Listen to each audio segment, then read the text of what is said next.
our elections process at the Secretary of State's office is accounted differently and held differently than the elections funding that comes into the Secretary of State's office and then goes back out to the counties.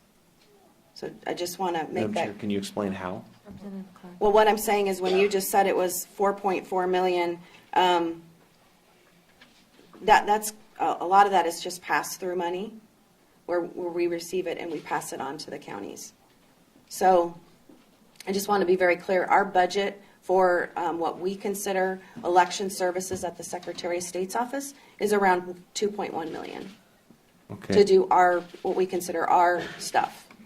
Madam Chair, Madam Secretary, is that... When you mentioned, Madam Chair, the campaign finance program that we're working on and the things that are purely Secretary of State related, that comes out of our $2.1 million budget. And anything as far as running an election, that's money that the legislature gives to the Secretary of State's office, and it goes right back out to the counties. It's kept completely separate. So, Madam Chair, Madam Secretary, that's the elections line. The elections line item, I have it in the budget. Just wanted to make sure we're talking about Yeah, election services line item. Okay. Which they show here 4.4 million total, and then you obviously back certain things out of that before some of that money goes down to the counties. But my question is, whether you look at the total 4.4 or the 2.1, was that a reduction from what you previously had or your predecessor had for the election services line item? Madam Chair, Representative Clark,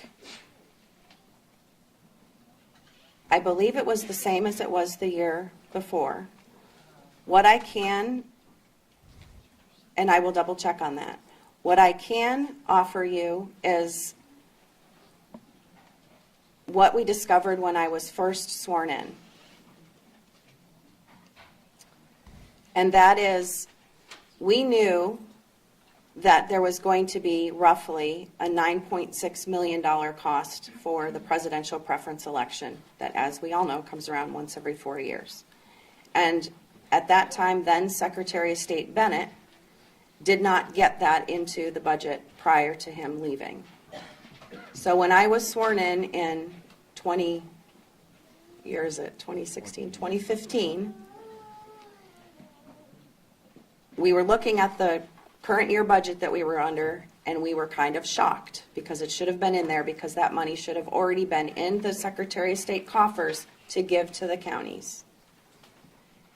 And the counties were worried at that time that that funding wasn't there. I came to the legislature at that time last session and met with the appropriation chairs and said, problem, the PPE for next year is not funded. It was funded roughly four something million, but the rest of it wasn't funded. And everyone at that time acknowledged, yes, it was left out of last year's budget. I don't know what the reason for it was, oversight, or maybe I can't answer to that. But you were all moving very quickly last year, which was great. And the budget was nearly complete. And so at that time, leadership in the House and in the Senate and the governor's office said, we recognize this. Thank you for bringing it up. We will make sure it is a priority the following session. To their credit, they have stuck by that. And that is why you saw your Speaker and Senate President Biggs, and for all indication, the governor's office has not made anything else but the understanding that he was fine with the fact that the counties are owed this additional roughly $6 million. And you saw those bills being sponsored by your leadership. So that's just the history on this, on the funding. Now, what that compared to in prior years, I can't answer that without the budget books right in front of me. Madam Chair. So, thank you, Madam Chair, Madam Secretary. That helps me understand. Now, you find yourself in the situation at the beginning of this year that you tried to get extra funding last year, or just not extra, the stuff that was needed. It didn't happen. Leadership said, we're going to get it for you, but help me understand why it was bundled in a bill that seems to me like two separate issues, bundled with a bill that basically said, if you want this money this year, you also have to vote for this bill that will deny all future funding for state-run PPEs. So the parties will have to pay for them. And where they get that money, we don't know. You supported that bill. You did not, did you? Absolutely. So, Madam Chair, why are we conflating the two issues when you should just be funding the PPE? And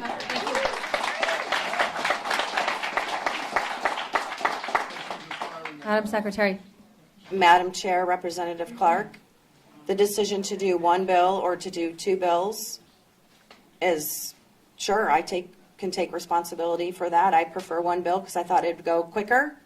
At any time, you, the legislature, could, it obviously didn't work that way. So, but you also are the legislature and could at any time do two bills or strip something out. I'm not going to point fingers and say it's your fault. You can say it's my fault. Regardless, I do stand by firmly in the belief, and again, with respect that you are the legislature, that if an election is going to be funded by the taxpayers, then every voter should be allowed to participate. And to me, that was and is still the fundamental premise of that bill. And it's, we can disagree, we can twist it, you can say it one way, I can say it another way. But when I first ran that bill and pitched it, it was that this PPE is a completely different election than every other election that comes around every 4 years. And it is confusing. It is actually not even called a primary. Yet we all refer to it as a primary, and the media refers to it as a primary. I've called it a primary. It's not even by legal definition a primary. And we need to make the decision. My office, you, the legislature, the county elections, the Board of Supervisors, we need to make that fundamental decision. Is it going to be a primary or is it not? And if it's going to be a primary, then we need to start treating it like every other primary we treat in the state. And if it's not going to be a primary, then the taxpayers need to stop paying for it and the parties need to start picking up the tab. That is all I've ever been saying. Now you can choose to disagree with that. But that was what I proposed to the legislature for you to debate. So, Madam Chair, Madam Secretary, so you are in favor of allowing independents to vote in the primary, presidential preference primary, but you don't want the state to pay for it? That's not what she said. That's not what she said. You don't. You wanted to defund the presidential preference primary, right? If an election is going to be funded by the taxpayers, every voter should be allowed to participate. Okay, so Madam Chair, I had an amendment on the floor which said we will fund the presidential preference primary and allow independents to vote in it. My understanding from the debate on the floor was that we got word from your office to oppose the amendment. Madam Chair, Representative Clark, I am not in the legislature and I am not the sponsor of those bills. So, Madam, other questions then. Madam Chair, Madam Secretary, how much money out of your budget do you spend on public education of voting rights and our process? Madam Chair, Representative Clark, as much as we possibly can siphon off. So, Madam Chair, Madam Secretary, do you have can you tell me how much that is? I mean, any Madam rough Chair, idea? I can get that for you. Madam Chair, Representative Clark, one of the first things that I wanted to do when I became Secretary of State, and I have 2 of these people, I wish I could have 10 of them, is to start the program of voting rights ambassadors. And these are two individuals, one Republican, one Democrat, that go into communities. We focus on minority communities and young voting communities specifically, to explain to them, not just to register people to vote, that is good, but to specifically explain to them what are their rights as voters, because that is so lacking. They do amazing work. If I could have 10 of them, I would. If I could have,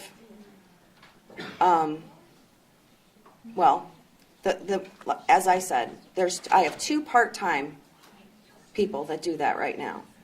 They were the only ones I could send out on election day to go and tell me what I'm doing, go and tell us what was happening at the polls.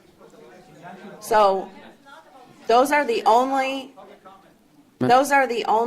dedicated sources that we have right now that are specifically for voter education. In addition, we did, and I'd be happy to share the results with you of this when we get it compiled and canvassed, and we haven't even attempted to do this yet. Madam Chair, Mrs. Madam Secretary, Madam Chair, some of this conversation we can have with the Secretary when we don't have a whole group of people waiting here to speak. I'd really rather go back to hearing from the people. Madam Chair, I'm sorry, hold finish your comment. It wasn't to the point. Madam Chair, we've gone through 10% of the names. We have a We've lot got to we get through the rest of the folks who came down here, maybe taking off work. We're supposed to go to the floor. All that's still happening. So if we don't get back, then we're not going to get to hear from people. We're going to recess for floor. I want to thank the Secretary for coming down. I thought that was wonderful. We're not recessing now. We're not recessing. No, we're not recessing now, but we're going to have to for floor. We're going to continue to pick up with those wishing to speak. Madam Chair, to that point.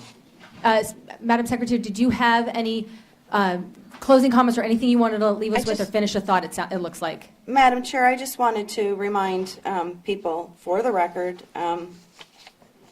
to visit my election story at azsos.gov. Thank you. Well, keep in mind that not everyone was able to be here today, and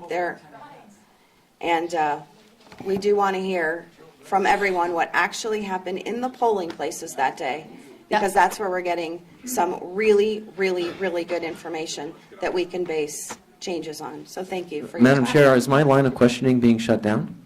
No, but we want to make sure we get to the public. I absolutely understand that. We have limited. But people want to know what happened at the Secretary of State's level.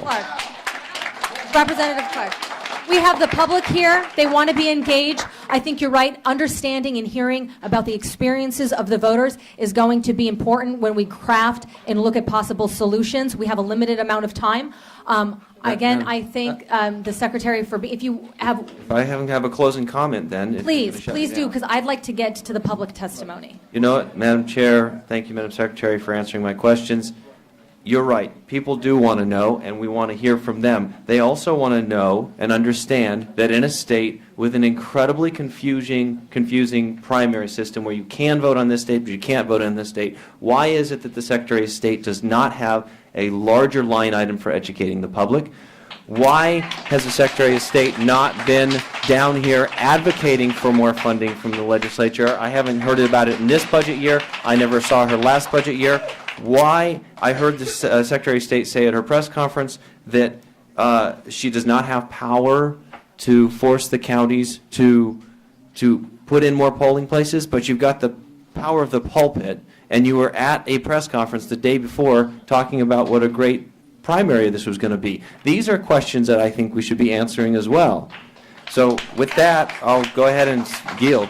Thank you so much. And I would encourage then Representative Clark to go to it looks like town halls that the Secretary of State said she's going to be having, which is a wonderful opportunity to engage the public, and I know it's a bipartisan setup. So with that, we will move to Secretary, thank you so much for coming this morning, and we will move to the next. Thank you, Madam one. Chair. Madam Thank you, Chair. Representative Clark. Representative Larkin? Yes, hey, I just got a couple of text messages, and I don't know why it's so hard to plug in an audio video table into the television. However, I am being told that we are going out of order. I don't know if there's a system, something's going on with the system, but if there's perhaps a 14-year-old who could get an audio cable, I'm sure we could get on the TV. What? So just to let you know, and then also, so are we confirmed then that the Speaker's office or the Speaker himself will not postpone for public testimony for this committee? We're going to have to. I mean, have we asked them? Are we working with the Speaker's office? Because we're talking about. Okay, sir. We can't have an outspurt. Then otherwise, you're going to have to. We're going to move to that. We're going to move to the next individual wishing to speak. Madam Chair, I just asked a question, and I would like to see if we have an answer to that question. Are we working with the Speaker? Are we being proactive? Yes. Because we're talking about the voice of the voters right now. You're using up their time. You are using up their time. We have all day, quite frankly. You are using up their time. Let's go to the next individual. Madam Chair, we're going to go to Jeff Woods.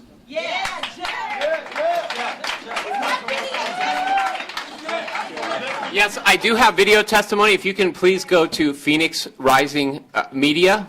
Can you do that? Can you go to our Rising Phoenix Media on YouTube? Okay, so everyone here, please go to Rising Phoenix Media on YouTube. This has been documented. I got the beginning. I waited 6 hours and 15 minutes to vote.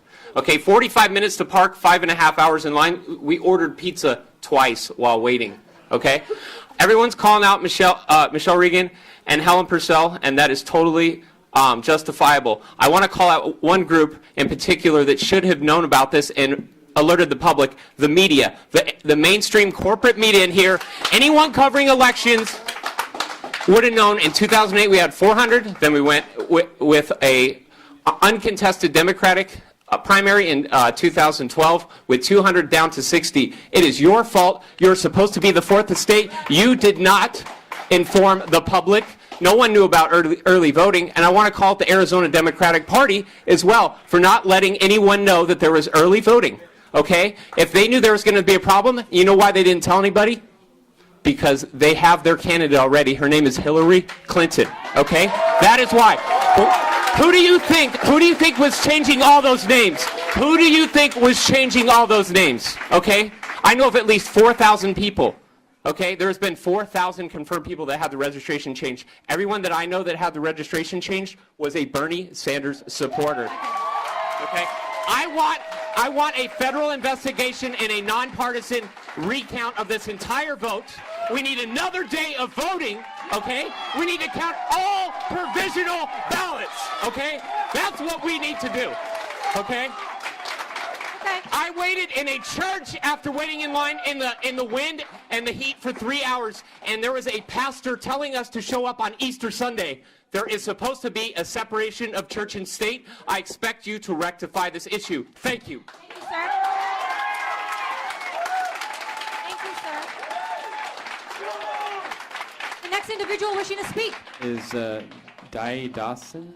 Di Dawson.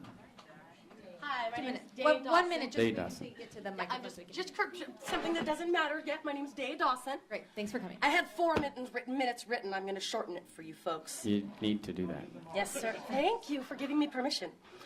We, the people, know that our electoral process has been corrupted.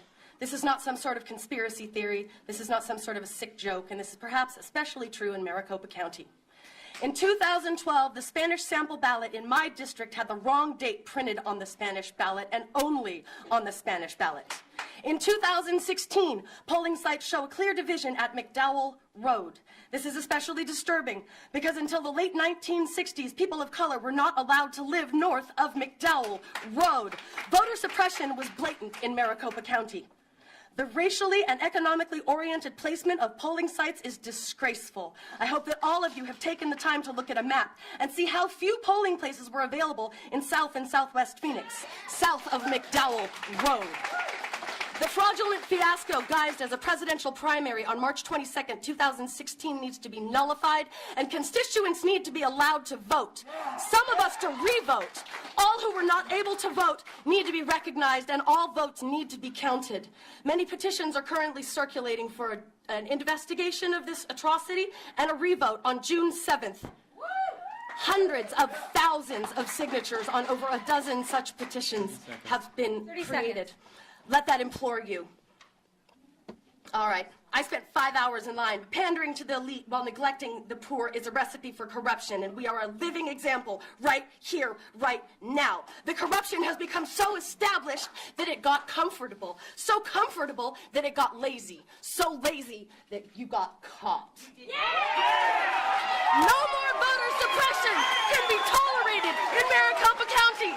We demand that our votes be counted. We demand a re-vote on June 7th with an open primary. Current corruption needs to be held accountable. Thank you so much. You are done, man. You have burned up your time. You are done. You are Joe Arpaio's snake in the you. grass, and we see you. Thank you. The next. No, ma'am. Now you know why they didn't want me to speak. Ma'am. And we just gave you the microphone. Yeah. Are you kidding me? No. You had your 2 minutes. Thank you so much for coming. Thank the you next so individual wishing to speak. The next individual wishing to speak. And the faster we get through this, the more there's an opportunity for everybody to engage in this process, because I have to recess at 1. We have caucus. So listen, the next individual wishing to speak. Madam Chair, the next individual, and it's still 2 minutes?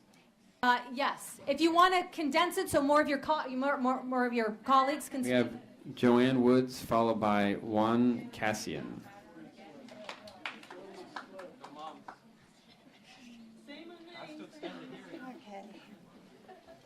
Okay, I'm Joanne Scott Woods. Welcome. I am an early ballot voter. How can I be assured my vote was counted? This voting period has us all questioning that. Please have a published number to confirm our early ballot votes as well as all of our votes as registered. I would also suggest that registered voters who have no record of voting in this election be sent mail-in ballots and also be given the option of going to a polling site during a 5-day window. Utah in 2008 had such a window. I do believe we need a statute of silence, as in this election and perhaps in previous, winners have been called at 1% based on the early ballots casted, which also discourages voting, even in long lines. Thank you. Thank you. Thank you so much, ma'am. Okay, we'll go to Juan Cassian, and then Mr. Gallardo is here. So.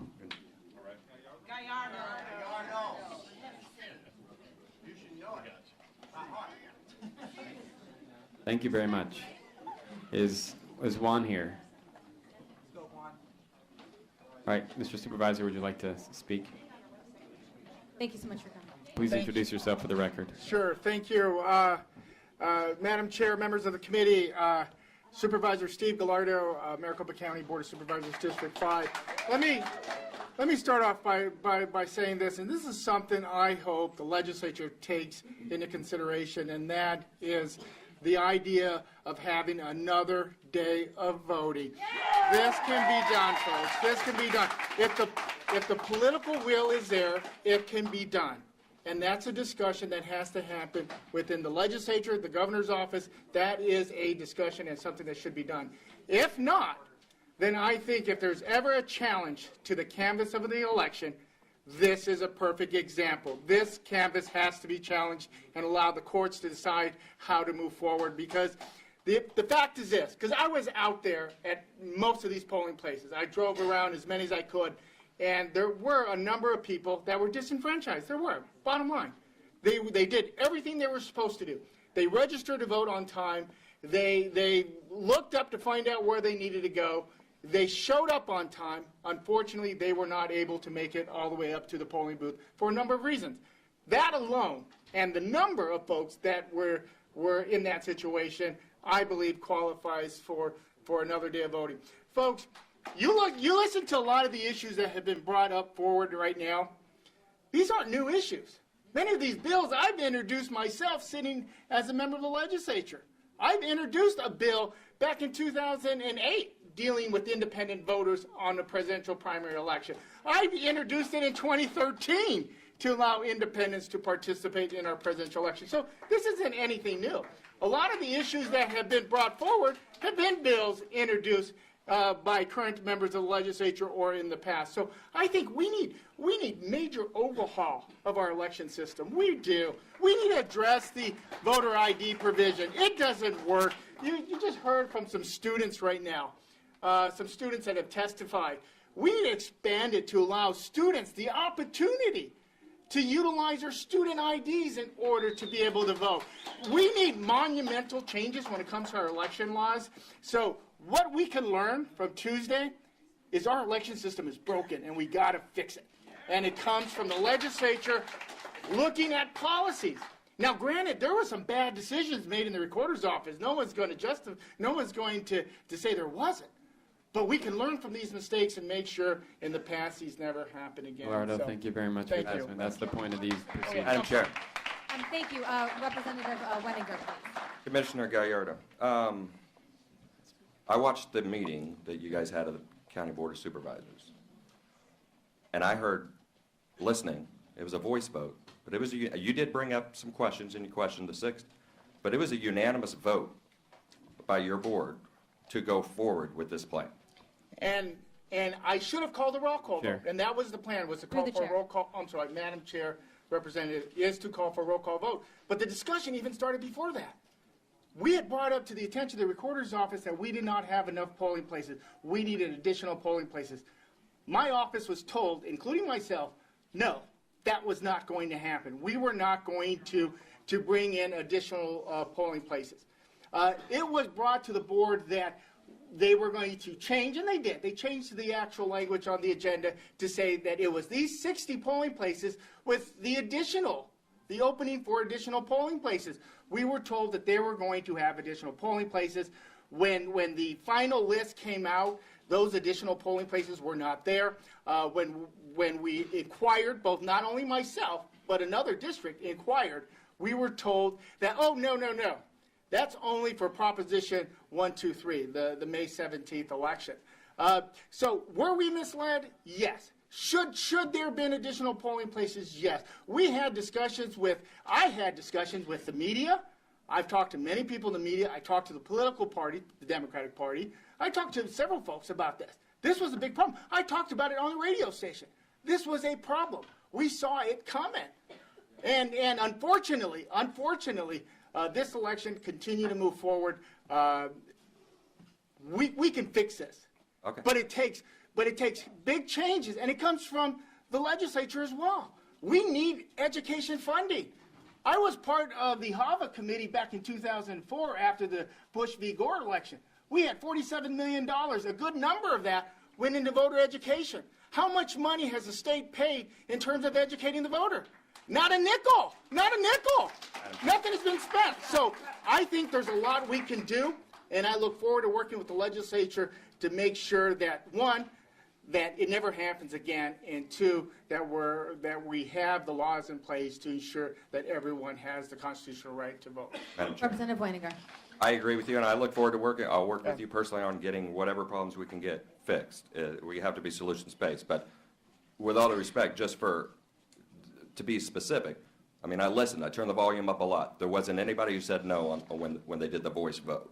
So everybody supported. You did ask questions, and you were concerned about going down to 60, but you still voted in the affirmative. The second question I would ask is, and I think this pertains to it because of something Helen Purcell out. I think they should have advertised this earlier. But one thing of voter suppression I think that isn't being talked about is the fact that we had a Tempe election when hardly anybody's going to show up. They have Phoenix elections when nobody's going to show up in the spring. Chandler changed theirs to mimic all the other elections, and we went up 500%. We had 94,000 people vote in a general election for a mayor and council when 2 or 4 years earlier we had 12,000. To me, that's an issue of voter suppression. I would love to see you champion that kind of thing as well going forward. And you just reaffirmed why Go we through the chair, need- please. I'm sorry, Yeah. Madam Chair, Representative, you have just reaffirmed why we need federal oversight over our elections in the state of Arizona. These polling places were made present less than 30 days prior to the election. It's never been happened that way. This should have been done a long time ago. The county recorder's office should have went to the public and said, hey, what do you think of these lines? It never happened. There was never any type of public participation. So yes, do we need federal oversight? You bet. Madam- And these are all the problems. Why? Madam Representative Chair. Winiger. You took a huge turn on that. No. But I was Let's saying- go you're saying back. Federal Go through the oversight. chair. Madam Chair, specifically, Been doing it a long time. Dennis Welch back there on Politics Unplugged yesterday had two former mayors, Phoenix mayors on there, who started talking about voter suppression and about legislators they have a trained group of voters and they've trained them in this way and they don't want to go out. That's exactly what keeping the elections in the spring does for, and every Phoenix mayor has supported for the last few months. In fact, I think they took the state to court over changing the elections when everybody would vote up. They wouldn't have to take 4 times off in a year. They would show up when the president's being voted on and everything else. And what's everybody always say when they're defending it? Voter fatigue. They're not going to go down the ballot. They insult the voters, basically calling them that they're not intelligent enough to go down the ballot, and I know that they are. And that's the argument they use every time, and it's wrong, and it's empirical, irrefutable data. Says you will surge 2, 3, 4, 500% if it's done like that. And I just would love your support on working on that in the future. And Representative, yes. Madam Chair, Representative, I can tell you that I haven't been a big supporter of consolidation dates. I believe it's a local control issue. I think the cities and towns know what's in the best interest of their cities. When I was in the legislature, I wasn't a big fan. I stood with cities and towns and said, no, let them, they know their constituency, let them decide how they are going to conduct their elections. In terms of voter fatigue, we need voter education. Bottom line, we need voter education. We don't invest money into voter education. The state does, the state doesn't. And that was something I'd advocate all the time. When we had the $47 million in HAVA, a good portion of that money did exactly that. I'm not too sure if there's any money left over in HAVA or not, very little. But we need to invest in voter education to inform voters about what elections are done. And in regards to the PP&E, open the doors. I've introduced the bill several times to include independents in presidential preference elections. You can do it. All it takes is the political will by this legislature to pass these types of policies. We can ensure this never Thank you, happens. Representative Gargo. And I think, as far as consolidated elections, you stand with the voter when you support consolidated elections because as was just testified, turnout is 2, 3, 4 times the amount. That's what voters want. They want their voice heard, and when you consolidate an election, you have turnout that supports that. One moment, sir. One moment, sir. We do want to make sure that we get to everybody else in the audience, but I think there are some people here that do want to ask our county board supervisor some questions. Is that Representative Clark? Thank you, Madam Chair. Supervisor, you were in the room. We had a quote from Ms. Purcell saying that it was signaled to her from the legislature that she had less money. And did she present it to you in this way? And did the Secretary of State in any way voice concerns to you about the number of polling places? Money? No. Well, thank you, Madam Chair, Representative Clark. Money was never part of any discussion at least at the county level. I think if it is the issue, then that's something that needs to be brought up because money should never determine the factor of anyone is eligible to vote. Money should never. The right to vote is so precious. It's so precious, and you heard it by so many speakers that money should never be part of it. So to answer your question, no, money was never part of the actual discussion.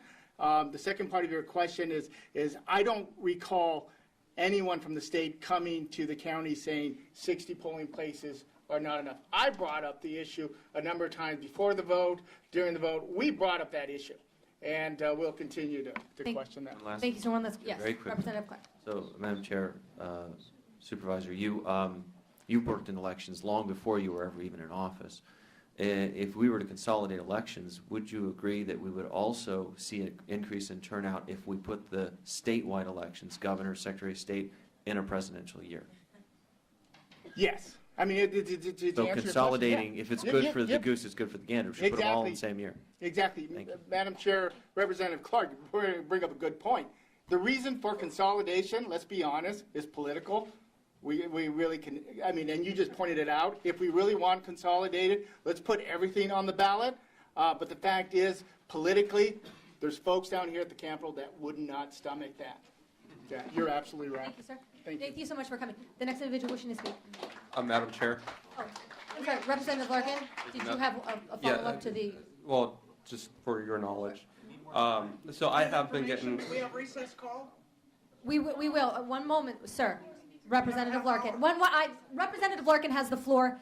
We're going to go by protocol here, and we're going to respect everybody who's on the microphone. Representative Larkin. thank you, Madam Chair. Madam Chair, I've continued to get a couple texts. I don't know what's going on, but I was wondering if the Vice Chair would allow Randy Perez, Samantha Petros, and Reverend Walton, who apparently signed in yesterday.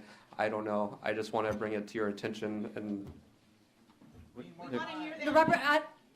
If there's an outburst, then you're going to have to leave. We're going to respect everybody's time. Thank you so much for your note. Mr. Larkin, would you go through the names that you want to speak next, please? Madam Chair,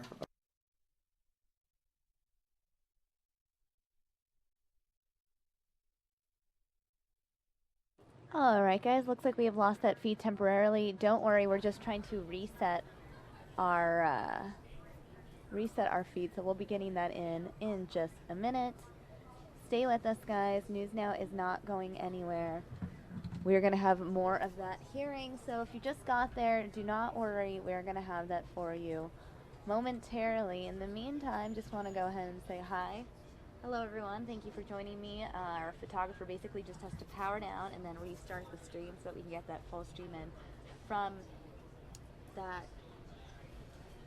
hearing that we've been tuning into all morning. It was very heated, very passionate. I know some of you guys on the internet asking me about the situation at the Capitol. These are some live feeds that we're getting in right now. I'm going to go ahead and pull this up for you. Here is a live look at the Capitol building. I'm going to go ahead and put a different lower third on the screen. Oops, that's me. And read to you the latest information we know regarding the gunfire at the Capitol. Now, we know a gunman was taken into custody after firing shots in the U.S. Capitol complex on Monday, according to Capitol officials. And visitors and staff were shut in their offices and told to shelter in place. Now, initial reports said a police officer sustained minor injuries. However, later reports have raised doubt about who, if anyone, was shot. Now, the event unfolded with Congress on recess and lawmakers back in their districts. The White House was briefly put on lockdown, but that was soon lifted. A notification sent to the Senate offices said no further suspects appeared to be at large, and most Capitol Hill buildings were later reopened for business.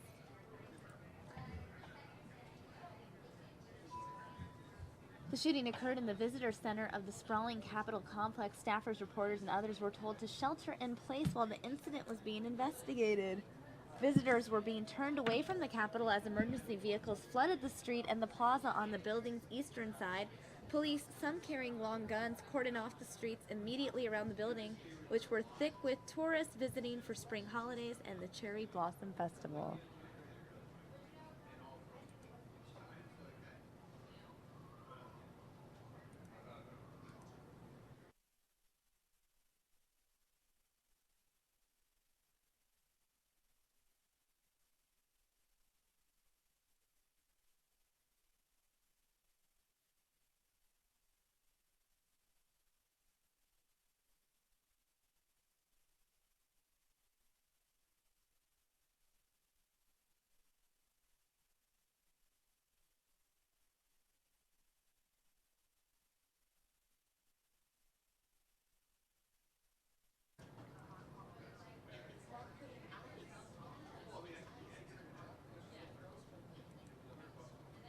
All right, guys, want to give you guys some more information regarding this gunfire at the Capitol.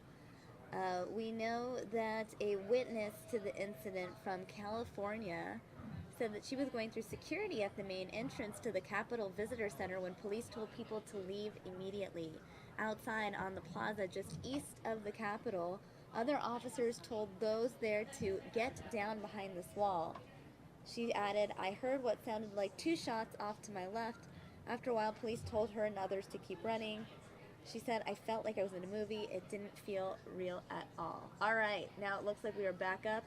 Going back to that hearing now, back to listening to more passionate voters speak out on last week's problems with The voting. buck stops with you. You should resign at the end of this hearing. Thank you.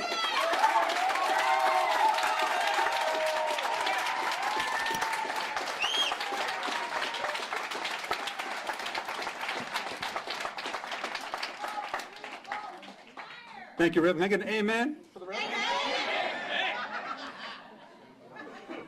My name is Rand.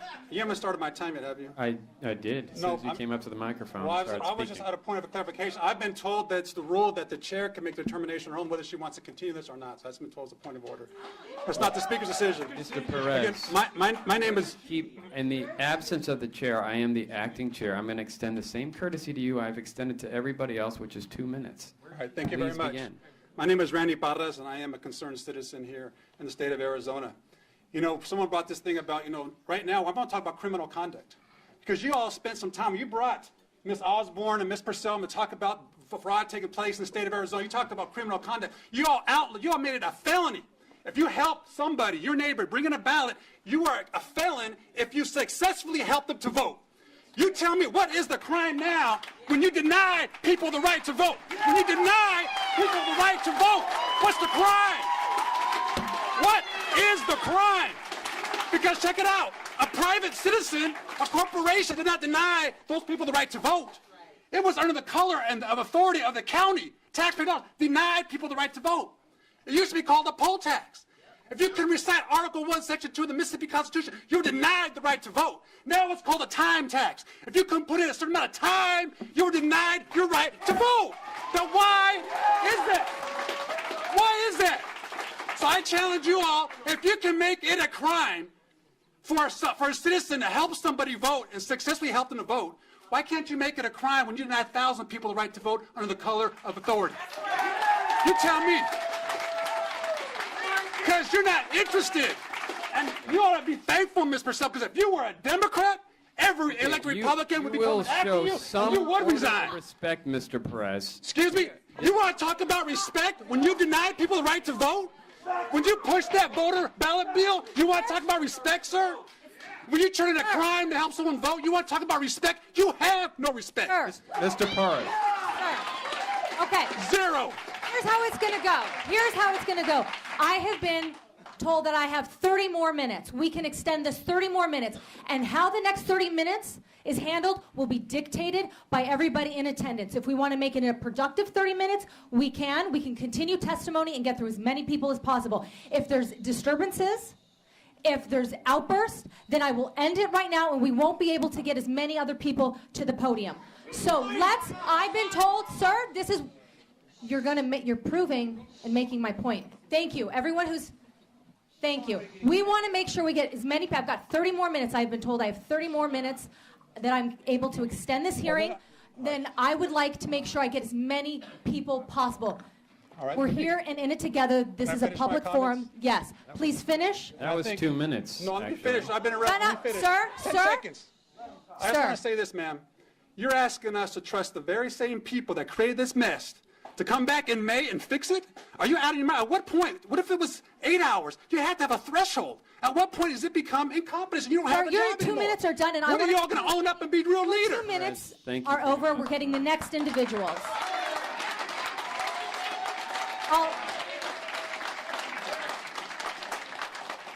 Now remember, this next 30 minutes, it's in, no, sir. All right, outburst, I need you to leave.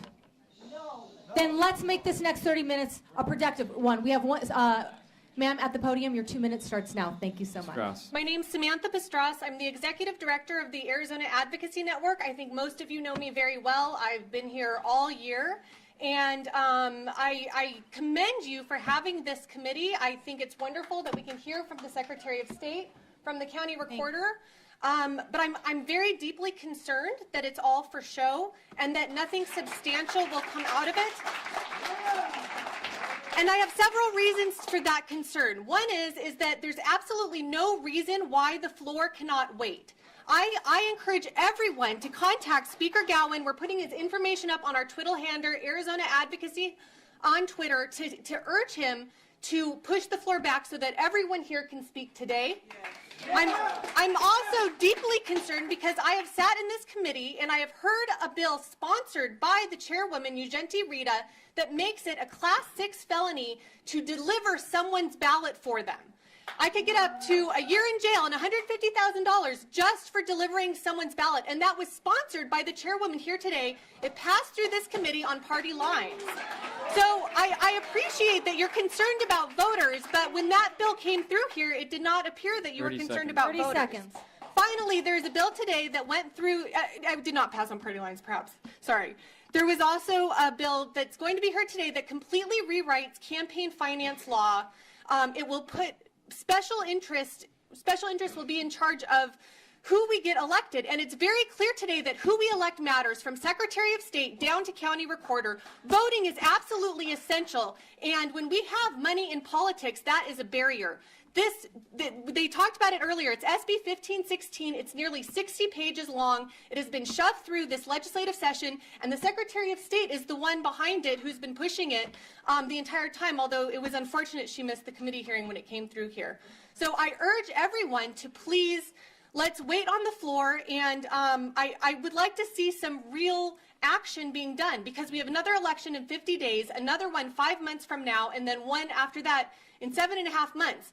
When a person does not have reasonable access to voting, they are being denied the right to vote. Thank you so much. The next individual wishing, audience, remember, you're in control here as far as the use of our time. The next individual wishing to speak. Okay, the next person is Juan Cassian. Did we ever find him? I'm guessing not. Charles Carpenter is next, Yes, sir. followed by Lisette Cole. Thank you, sir. Your team. Thank you very much, Charles Carpenter. God, are we having fun? Yeah. This is why we can't have anything nice. My experience was that I arrived at the polling place on 42nd Street and East Thomas Road, at a church. I arrived at 4 p.m., cast my vote at 9:30 p.m., and at that time, somebody had just come in right as we were getting ready to check in, told us there were about 580 people in line behind us. And we had been listening to reports of Hillary Clinton and Donald, being declared the winners, and it's disheartening. I don't know if any of you had that experience or had friends or family that had that experience, but it's incredibly disheartening. And I can kind of guess who the folks waiting in line were likely to be voting for. Yeah. I don't know. You guys. It seems to me that it doesn't have to be this complicated. I might be missing something, but y'all working really hard to make this really complicated. Am I wrong? I don't know. What's complicated to me doesn't have to be. You have 30 seconds. And I think that it's really important that A, everybody get heard, and B, we really take this seriously. I did. I stood there and waited. I wanted to go home. I was tired. I was hungry. My family was waiting for me at home. But I stood there and cast my vote. And I think a lot of other people did the same because they think it matters. And it should matter to everybody equally. Thank you. Thank you for your personal experience. The next individual wishing to speak. Does matter. Many of us waited in those same lines. So thank you very much, sir. Lisette Cole, followed by Andrew Cameron. Madam Chair, committee members, my name is Lisette Cole. I'm a law student at Sandra Day O'Connor, ASU Law. And I'm here to talk about the 2 minutes of some of the misfortunate events that happened on March 22nd. From my friends and people on Facebook who are brave enough to share their stories, I wanted to tell you them. First thing, the lines were terribly long, people waiting from 1 to 2 to 3 to 4 to 5 hours to vote. I had a friend who went to go to the polls 3 times. Once before work, couldn't vote, had to leave. Once before class, couldn't vote, had to leave. We got out of class at 5:50, and she went to go vote and stood in line until 9 o'clock. This was unreasonable, and this is wrong. Something went wrong in Arizona, and we should definitely be working to fix it. Second, there were registered Democrats who did not receive their early ballots. who were on the list, on the permanent voting list, and had to go to the polls and vote on that day, adding more to the numbers that I think Helen Purcell did not count on. Finally, a friend went and drove around, talking about how there's open polling places. She drove around for an extra hour looking for one polling place in probably a couple mile radius that did not have a long line, so her and her young child, who is now 18, could vote, and they did not succeed in their mission. There was a systematic attempt to suppress voters in Arizona, and the government and our elected officials need to be held responsible. 30 seconds. We need to have open primaries, and honestly, we need to do a re-vote for this election so that everyone can vote. Thank you for your time. Thank you so much. The next individual wishing to speak. Is Deanne Licata? I'm sorry. It was Andrew Cameron followed by Deanna Licata, Rasmussen Licata. Thanks for coming. I had prepared a joke, but I think we have heard enough jokes from Ms. Purcell and Ms. Reagan in this committee. And I would like to ask you, how does it feel to be laughed at, Ms. Purcell? You were laughing at us on Tuesday, and you are laughing at us now behind that cold gaze you're staring me down with. Sir. I registered to vote as a Republican. I was denied my right to vote. They gave me a fraudulent identification as party not declared. I have not changed my address in 10 years. I registered to vote on time. I was robbed of my vote. This is a serious crime. This is as serious as rape. It is as serious as murder, because this is the rape and murder of our democracy. And I demand that someone be held accountable. If not you, Ms. Purcell, then who? If not you, Ms. Reagan, then who? This is a high crime, and there must be punishment. If there is not punishment, then we do not live in a system of law. And I give up the balance of my time. Thank you. The next individual wishing to speak. Deanna Rasmussen Licata, followed by Robert Smith, and then Diane Post. Did you want to say that one more time? Did you hear that, everybody? Deanna Rasmussen Licata. Is that person here? Okay, thank you. They're She's coming. coming. One more. Followed by Robert Smith, and then Diane Post.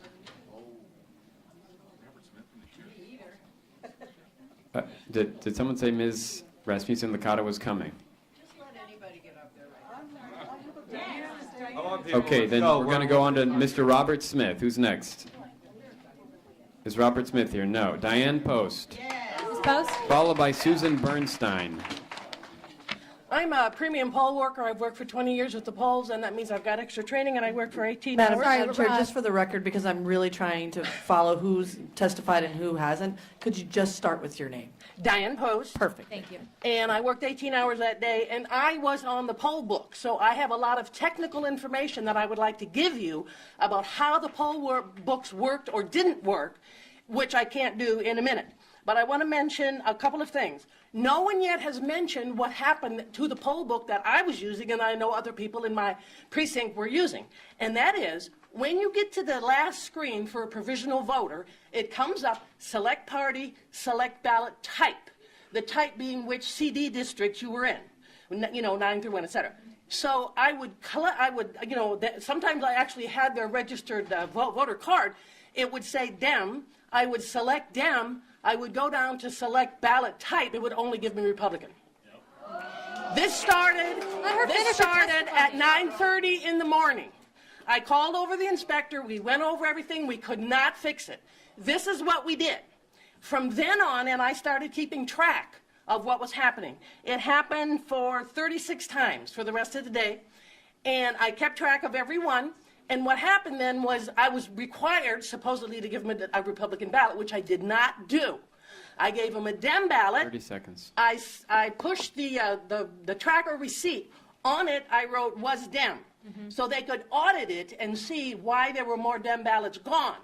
So they could actually check the audits. And then they voted the way that they said they voted. And sometimes I actually had their registration card that said how they were registered. And as far as changing the voter registration, I started keeping track at 5 o'clock, and I worked till 8. I had 19 times that a Democrat was called a Republican, and 3 times that a Republican was called a Democrat. So in answer to some of your questions, we did run out of ballots. There seems many things Ms. Purcell does not know. We did run out of ballots. We ran out of CD9 and we ran out of CD5. I've done this for over 20 years. That was the smallest room I've ever worked in, and it had the least parking I ever worked in. At the last election, we used the same poll books. I was the inspector at that election in my precinct. We never had one problem. So something changed between then and now. Thank you for your personal experience. No, ma'am. Oh, not yet. Not done. A minute. You members, let's hear what she has to say.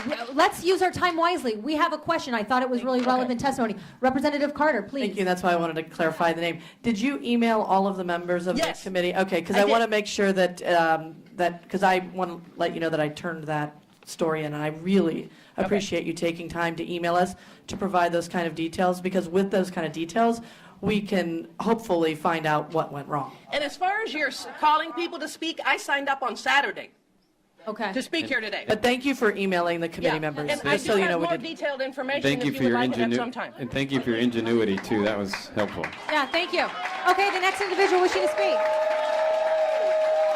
Eating into your time. Eating into your time.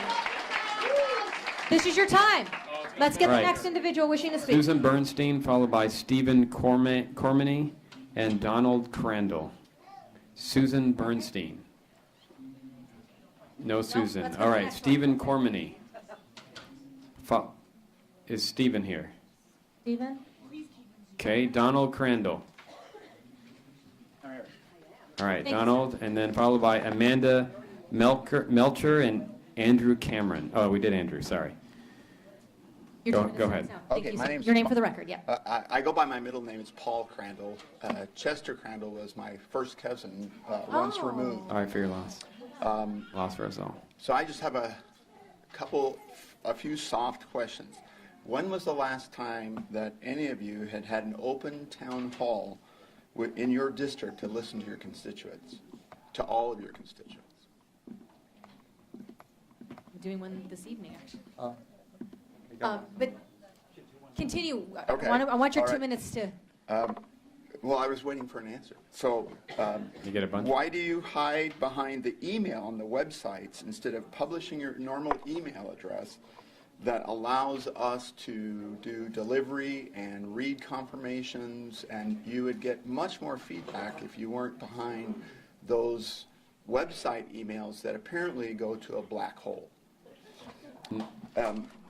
The last question. That's not how our email system works. You can see the emails coming in for what it's worth, but we don't do what Congress does. They do something different where it does maybe go into a black hole, but we get all the emails right here in our So screen. what's your email address? This is for this is public I'm happy to testimony. give These it. are 2 minutes. For all of our emails are our first initial, last name at azleg.gov. You can write it all down. First initial, last name at azleg.gov. Perfect. It's public. Thank you. The last is, will the video of this meeting be available on azleg.gov? Yes, It is. sir. Okay. Yes. All Thank right, you so thanks. much. Thank Thank you. you. Thank you. The next individual wishing to speak. The next individual was who? I'm sorry, who just spoke? Stephen Cormie. Amanda Melcher. Oh, he wasn't. Okay, Amanda, go ahead. You're next. Amanda's next, followed by Adrian Fontes and Mary Martin. Madam Chair, members of the committee, I'm Amanda Melcher, representative of independent voters for Arizona. As we've heard, last Tuesday's debacle was influenced by many factors: lack of oversight from the Secretary of State, lack of funding from the governor and the legislature, and lack of planning from the county elections director. I am here to speak to a more fundamental and insidious issue: the willful suppression of the largest portion of the Arizona electorate. Independent and unaffiliated voters are often presented as an apathetic, disinterested group. As we saw Tuesday, this assumption is grossly ignorant of the realities on the ground. Thousands of independents did turn out, waited in line for hours, only to be told that they did not have the right to vote. This voter suppression impacts millennial voters. 50.5% of registered Arizonans under 30 are independent, and deeply impacts the minority community as well, as 41% of Latino voters in Arizona are registered independents. Independents are the largest block of voters in the state, 1.2 million people, or 37% of the electorate. This is not a fluke nor a passing trend. Just because we are disengaging from the parties does not mean we want to disengage from the system. Independents want to vote and we want to have a voice and influence. But current law bars us or else makes us jump through hoops. The presidential preference election is especially egregious as it is the only election in Arizona that is completely closed to unaffiliated voters. Independent Voters for Arizona has forced the state government and the media into a conversation about the fact that independents are being denied those rights. The parties had an opportunity to open the primaries. They did not. This legislature with HB 2567 had the opportunity to open the primaries to independents per Representative Clark's amendment, and every Republican representative voted against that. There is no excuse for the continued suppression of independent voters. We have the right to meaningfully participate in the great experiment that is American democracy. We are not going away, and we will not continue to be shut out. Madam Chair and members, the election Tuesday showed the need for action and reform. You have an opportunity to do so this session. I urge you and your colleagues to act and to recognize the votes of all citizens. Thank you for your testimony. Next is Adrian Fontes, and then Mary Martin, and then we're going to go to Representative Townsend. Madam Chair, honorable members of the community, a political culture that worships at the altar of slashing budgets will eventually lead to the complete collapse of our most sacred democratic institutions, the right for Americans to vote. You are as responsible for this as anyone else. Section 5 of the Voting Rights Act, which was recently removed as a portion of our requirements here in Arizona, should be considered a minimum floor for protecting the rights of Arizona citizens and eligible voters. It should not be considered a burden on the office of the chief elections official to be avoided at all costs. Additionally, a data breach some months ago occurred as to the voter rolls. Why was there never an audit? Why were the voters never informed of this formally? And I will say this. I join with the League of Women Voters in indicating that all voters, including independents, should vote in all elections in Arizona. If I would propose, Honorable Chairwoman, that it is not against the Constitution of the state of Arizona, you should take it upon yourself to act to find a way through emergency legislation to reenact Arizona's presidential preference election on June the 7th. I think that's the least that the Arizona voters can have. And finally, 30 seconds? 30 seconds. And finally, when I went home that night so late and got up so early in the morning and had breakfast with my kids, they asked me why I was so mad. My 11 and 8 and 6-year-old girls, whose Girl Scout cookie clip I have with me, were wondering. And I tried to explain to them why people were so mad. And in that discomfort of trying to explain to children, I decided that I was going to run for Maricopa County Recorder. Now hold on, don't take my time. I will tell you right now that I do not want Helen Purcell to resign. I want to beat her at the ballot box. This is about your experience at the poll. Thank you. And right now, I will tell everybody at electfontes.com, you can get more information. Thank you very much, Madam Chairwoman. I do appreciate your courage and candor at having this, because you're just as responsible for this mess as Helen Purcell. Thank you, sir. Thank you. The next one to speak is Mary Martin, followed by Representative Townsend. I am Mary Martin.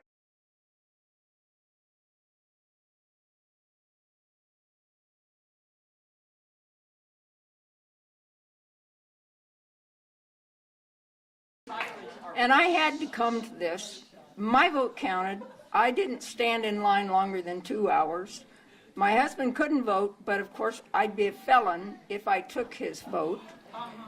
I taught school, my husband taught school, we retired from teaching. I have to be here because I have told students all these years that we live in America, that we have the right to vote and that we have honest elections. I have to apologize to them for this election. This is a travesty of justice. I really feel there's criminal intent. I feel that there was definite intent when I look at this map of the voting precincts and see where people couldn't vote unless they had a car. And I have a car, but I want to speak for the people that didn't have the time didn't have the car, and so they couldn't vote. Thank you so much. The next. Thank you.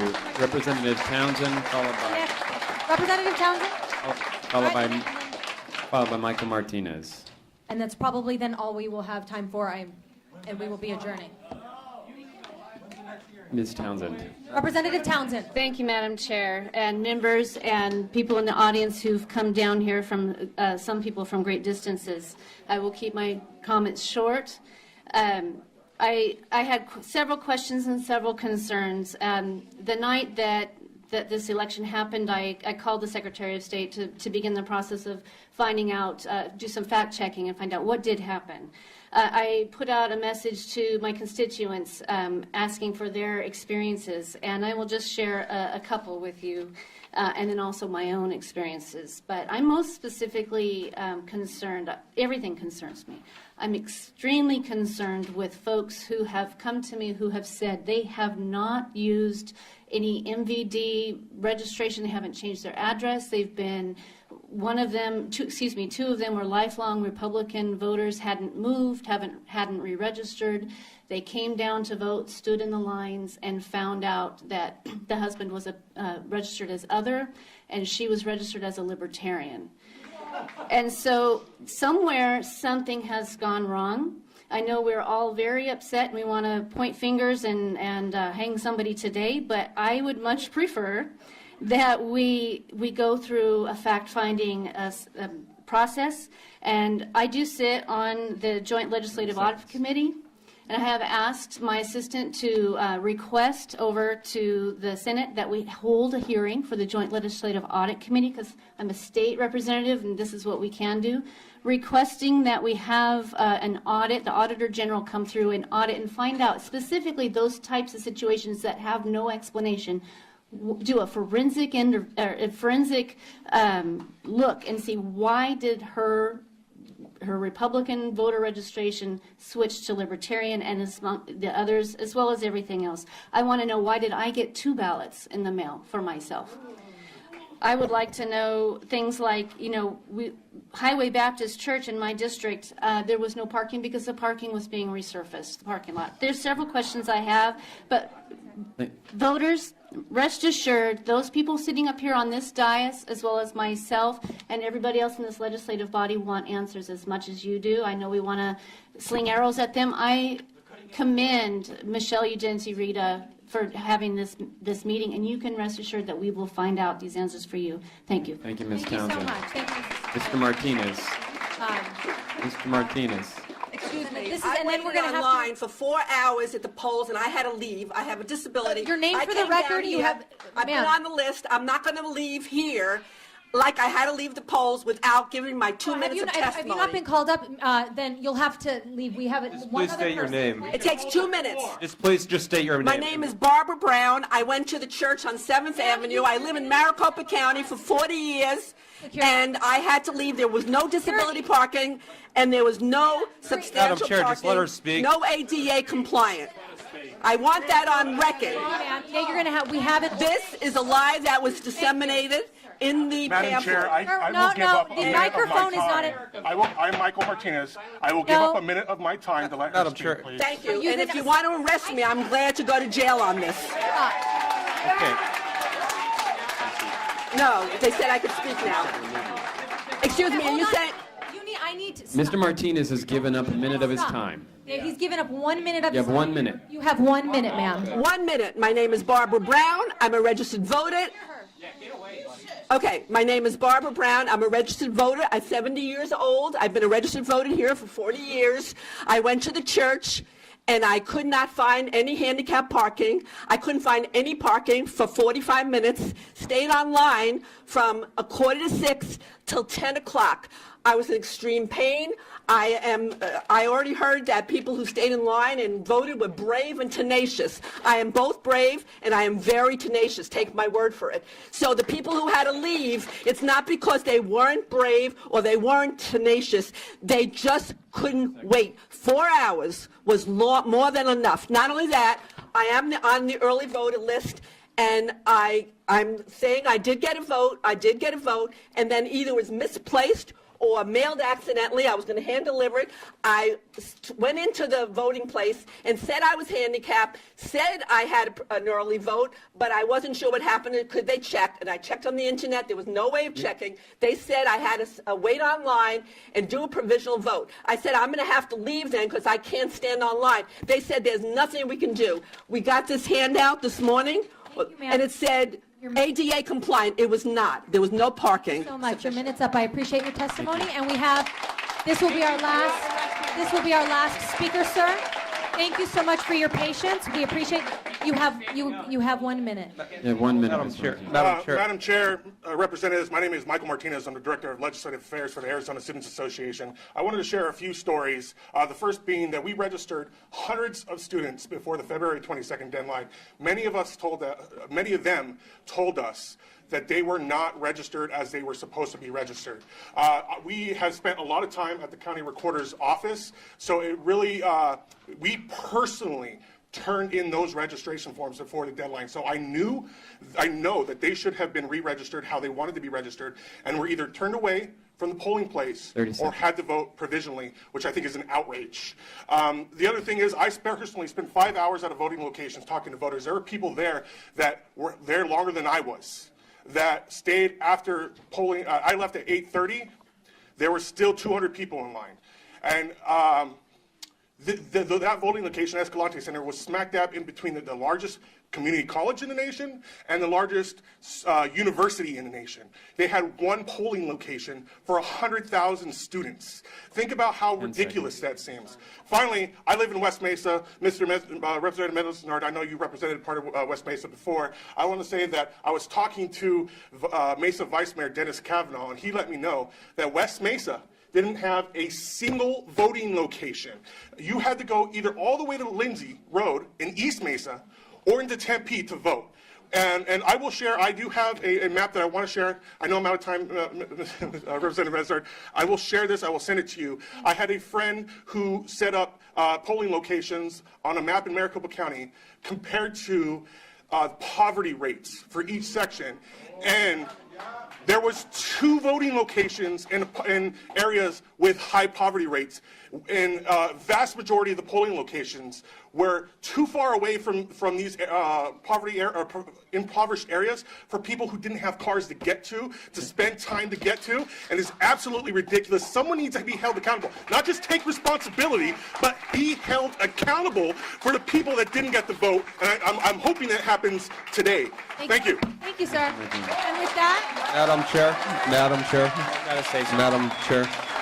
You need to be able to say something before. sure.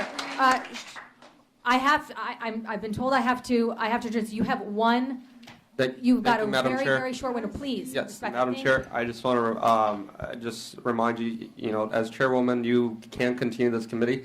However, I was wondering, since I have asked about 3 times now, if anyone from the Speaker's office has an answer whether or not we can postpone floor. I can't, The answer is no. Yes, we did. We waited to speak. Mr. Clark? Chair, folks, please, I want to get this one thing out. Today is 2 sides of the same coin. We heard today about irregularities in the elections. We are being pushed out of this committee to go to the floor so they can push through Senate Bill 1516, which will make corruption legal in this state. It will make it so politicians can give other politicians money. It's uncalled for, and I ask you, if we're going to shut this one down, follow us upstairs. All right. And with that, I want to thank you to those members who participated in the committee, and thank you to the public. I thought your testimony was relevant. We appreciate it. And with that, election is adjourned. I'll see you there. Do that, Madam Chair. Don't shut it down, Madam Chair.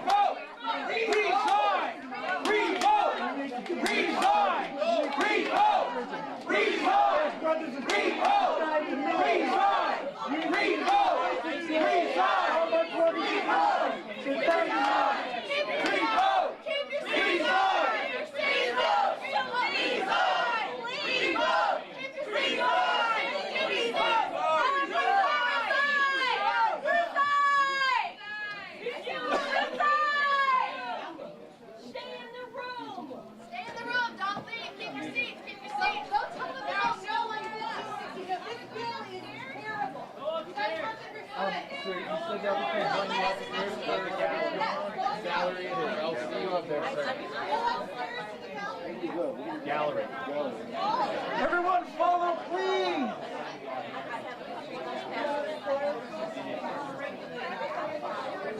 All right, everybody. 40 Arizona time. We will have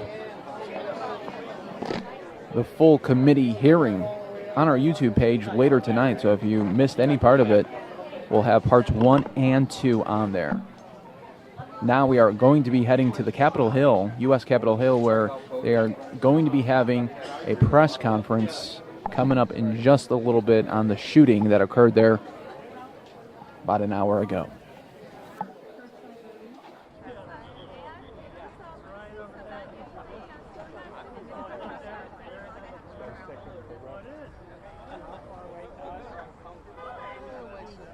Well, here comes Chief Lanier. So this may be starting. You guys may want to come out here.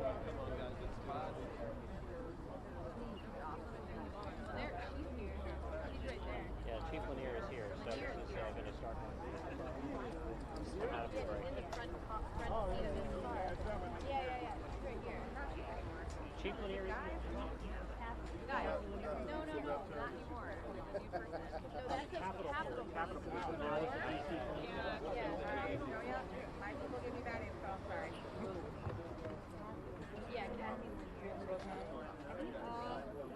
So, yes. Come to me if you're going to come. Come to me if you want to come. But this is. Yeah.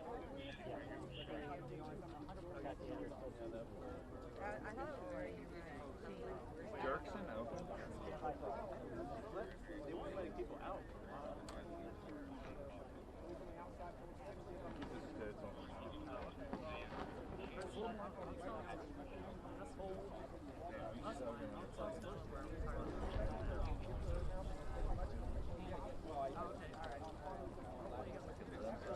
DC Police Chief Kathy Lanier just pulled up here, so we expect the press conference to be going quickly.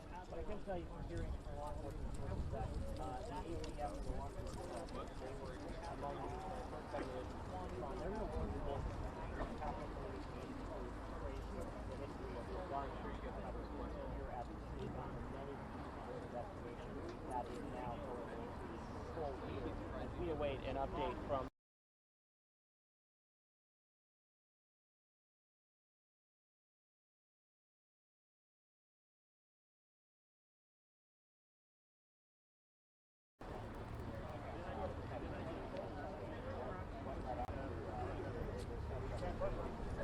Capitol police officer, all of those.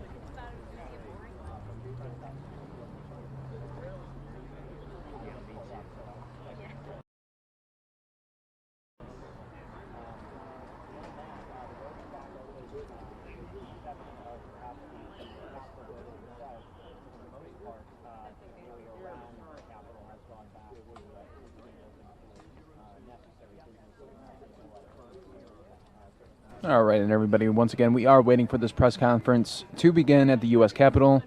Info on the shooting that occurred at the Visitor Center earlier today.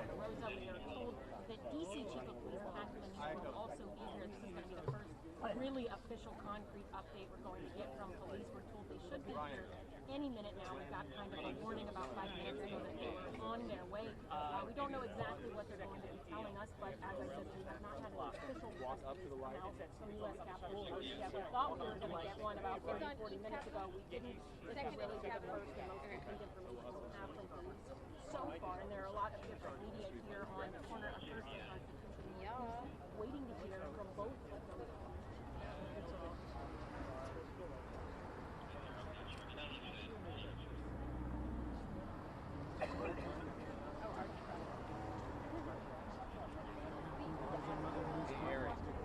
Some of it I want to be careful with. I know that we have heard that they were searching a car with basically a source with U.S. Capitol Police tells me that they have heard that we believe that was the suspect's car that they were looking at. That police source also told me that he heard from other police officers that this suspected shooter was stopped at the Capitol before exactly when, where, or why. I don't have that. That's on screen. U.S. Capitol Police man was known to officers at some point. I'm actually hoping not to move because I'm really close. Didn't have that information. But that's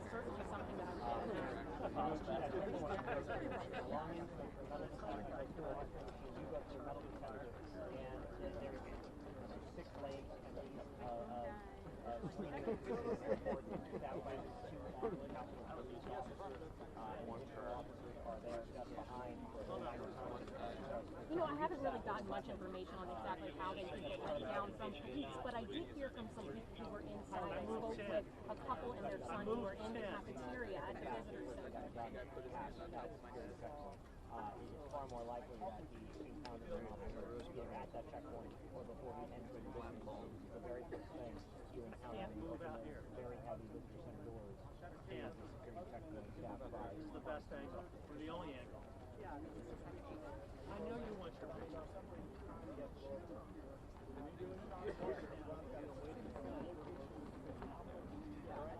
Top of the bill? Yeah, so if you walk in the door,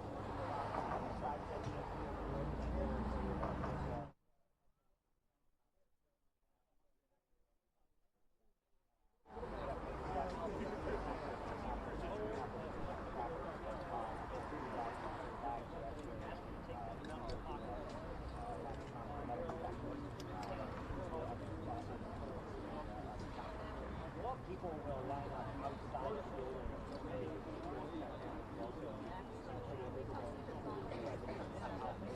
Said everyone's accounted for. They have no bandwidth. They don't know anything.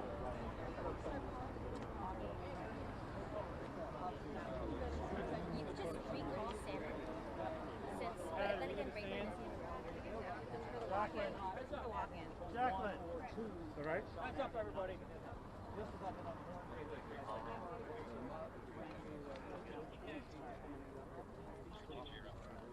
another shot up here.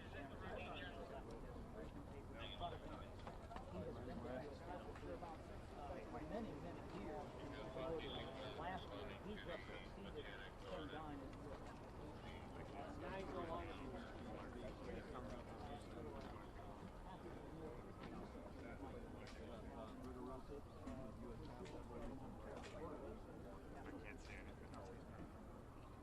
I can't see her walk up. I'm not going to see her until she's on.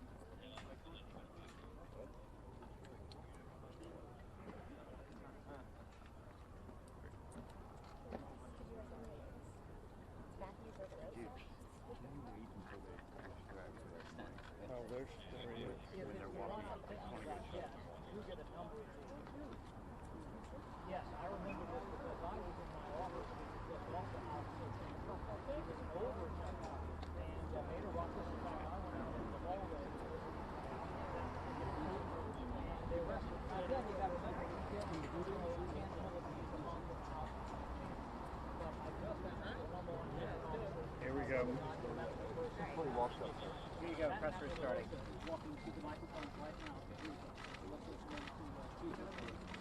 Good afternoon. Every day, thousands of people visit the United States Capitol. Just a little closer. Every day, thousands of people visit the United States Capitol and member offices, and over 2 million people a year are screened through the Capitol Visitor Center. Today at approximately 2:39 p.m., an adult male subject entered the north screening facility of the Capitol Visitor Center. During routine administrative screening, the individual drew what appeared to be a weapon and pointed it at officers. An officer fired and struck the suspect, who was subsequently treated by medical personnel. The suspect was taken into custody and transported to the hospital for treatment. The suspect is currently undergoing surgery. His condition is unknown at this time. A weapon was recovered on the scene. The congressional complex was locked down and USCP ordered a shelter in place. Based on the initial investigation, at approximately 3:40 p.m., the lockdown was lifted and in all buildings except for the CVC, which remains processing for crime scene. The suspect's vehicle has been located on Capitol grounds and will be cleared of hazards and seized pending service of a search warrant. An uninvolved 35 to 45-year-old female bystander also suffered what appeared to be minor injuries and was transported to the hospital.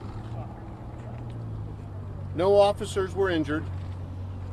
It has not been determined as to how many officers fired their weapons. The U.S. Capitol Police Investigations Division, the Capitol Police Office of Professional Responsibility, and the Metropolitan Police are conducting investigations into this matter. I stress that much of this information is still very preliminary.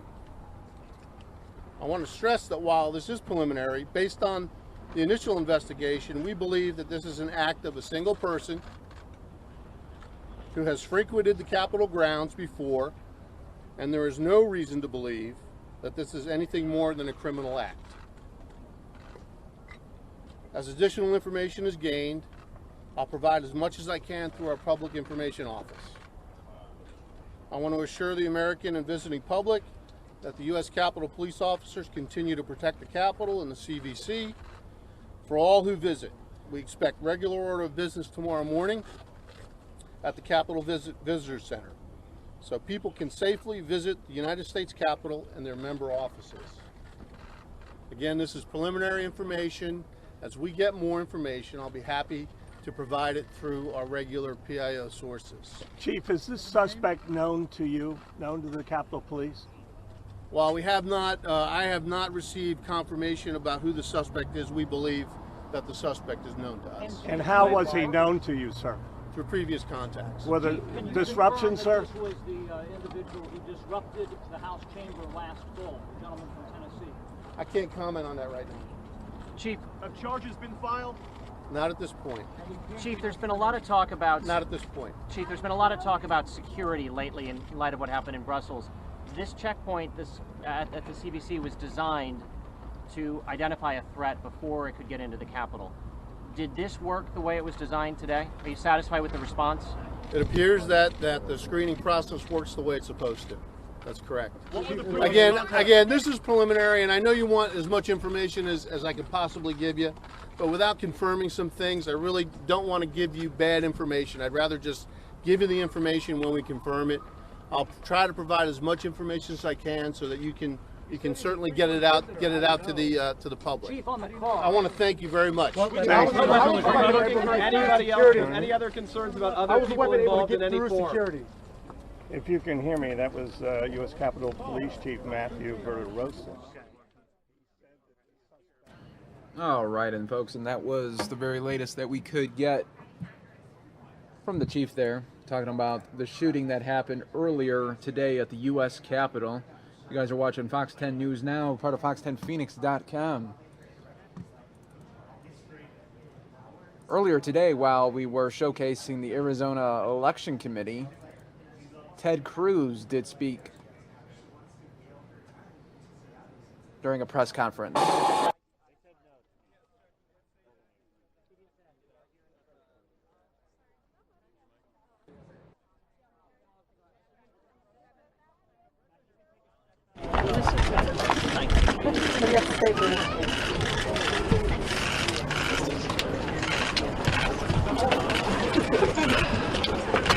Well, it is great to be back in Wisconsin. I continue to be encouraged and energized by the passion, by the enthusiasm we're seeing on the ground.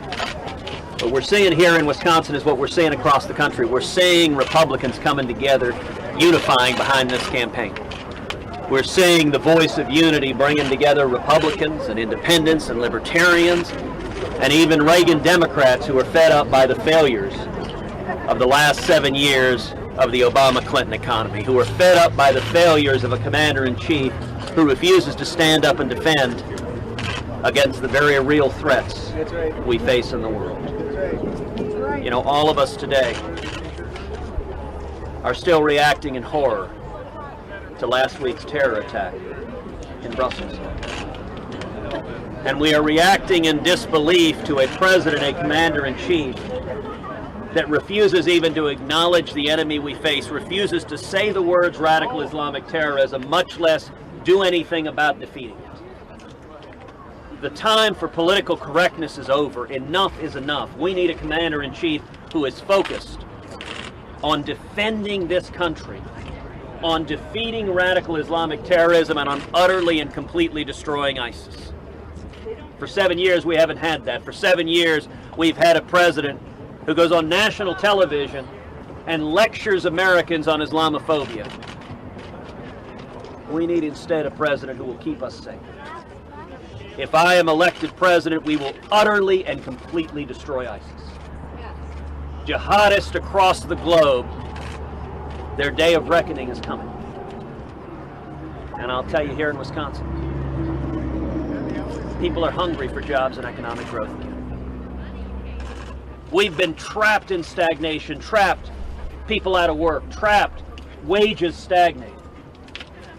My number one priority as president will be jobs and economic growth, bringing jobs back to America, driving wages back up again, so that people can work an honest job and provide for their families and achieve the American dream. If I'm elected president, we will repeal every word of Obamacare. We will pass a simple flat tax and abolish the IRS. We will rein in the regulations that are killing small businesses. We'll stop amnesty and secure the borders. And the effect of all of that, we're going to see millions and millions of new high-paying jobs coming back from Mexico, jobs coming back from China, manufacturing jobs coming back here to Wisconsin. And we're going to see wages going up for everyone. We're going to see young people coming out of school with 2, 3, 4, 5 job opportunities. That's what this election is about, and people are hungry for a change. Senator, you know Charlie Sykes, he told Donald Trump today that signatures calling for open carry at the Cleveland Convention. Did you support that proposal? You know, I haven't reviewed the particular petition. I will say at the convention, the Secret Service is going to have the principal decision-making concerning security, and so that you would certainly want to get the recommendations from Secret Service, how to maintain security for everyone. Have you talked to Governor Walker about an endorsement? Charlie Sykes, that Wisconsinites in the state value civility and decency, and gave him some free advice. Has this been a civil race? Well, look, Charlie Sykes is a good man. I'm very grateful for his strong conservative leadership. I'm grateful for his support in this race. And one of the things we're seeing here in Wisconsin is that conservatives are coming together. Republicans are coming together. And when it comes to civility, there have been other candidates who have demonstrated a willingness to go to the gutter, to make personal attacks, to make sleazy attacks. I think the American people are sick of that. That has no place in politics. No candidate should be doing what Donald Trump did last week, which is attacking my wife and attacking my family.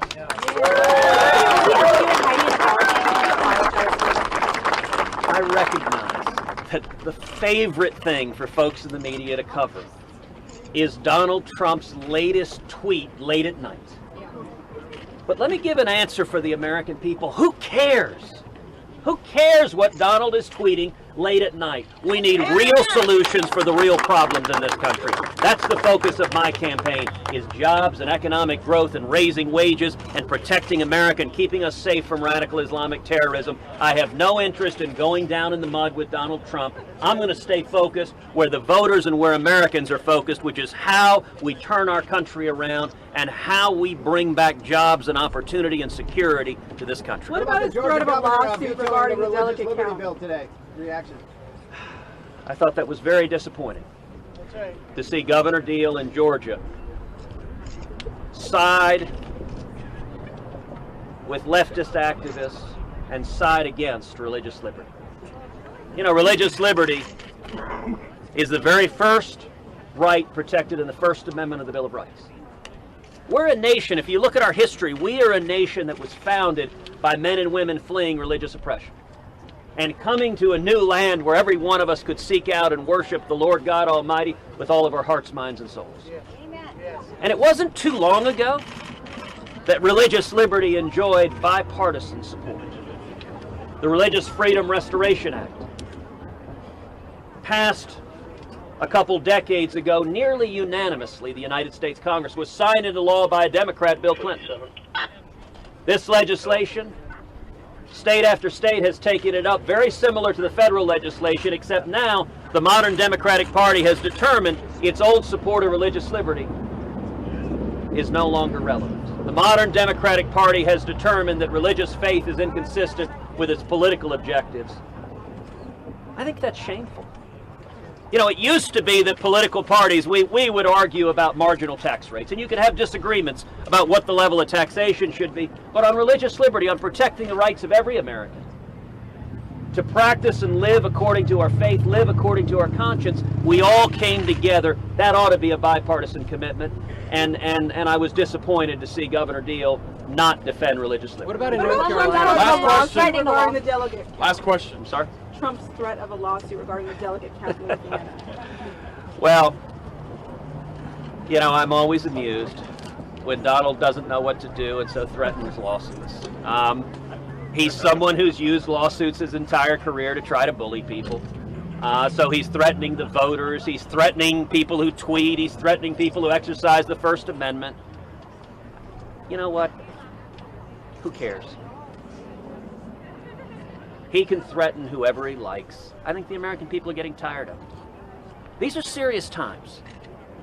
And we need a leader with real solutions. Not screaming and yelling. Millions of Americans are hurting. Our economy is hurting. What we've done in the last 7 years under Barack Obama hasn't worked. And you know, if you've got a car that's broken down, you don't want someone to come into your driveway and begin yelling and screaming and cursing at the car. You want someone to lift the hood and fix the engine. Donald Trump's problem is he has no idea how to bring jobs back to America. He has no idea, has no policy solutions to get that done. He has no idea how to keep America safe from radical Islamic terrorism. So instead he yells and screams and curses and attacks people and threatens lawsuits and attacks their wives and attacks their families. It's all a bunch of noise.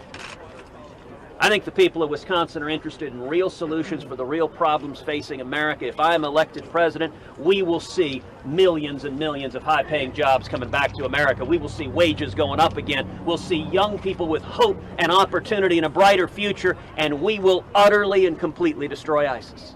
That's what this election is about. Keeping America safe and rebuilding America even stronger.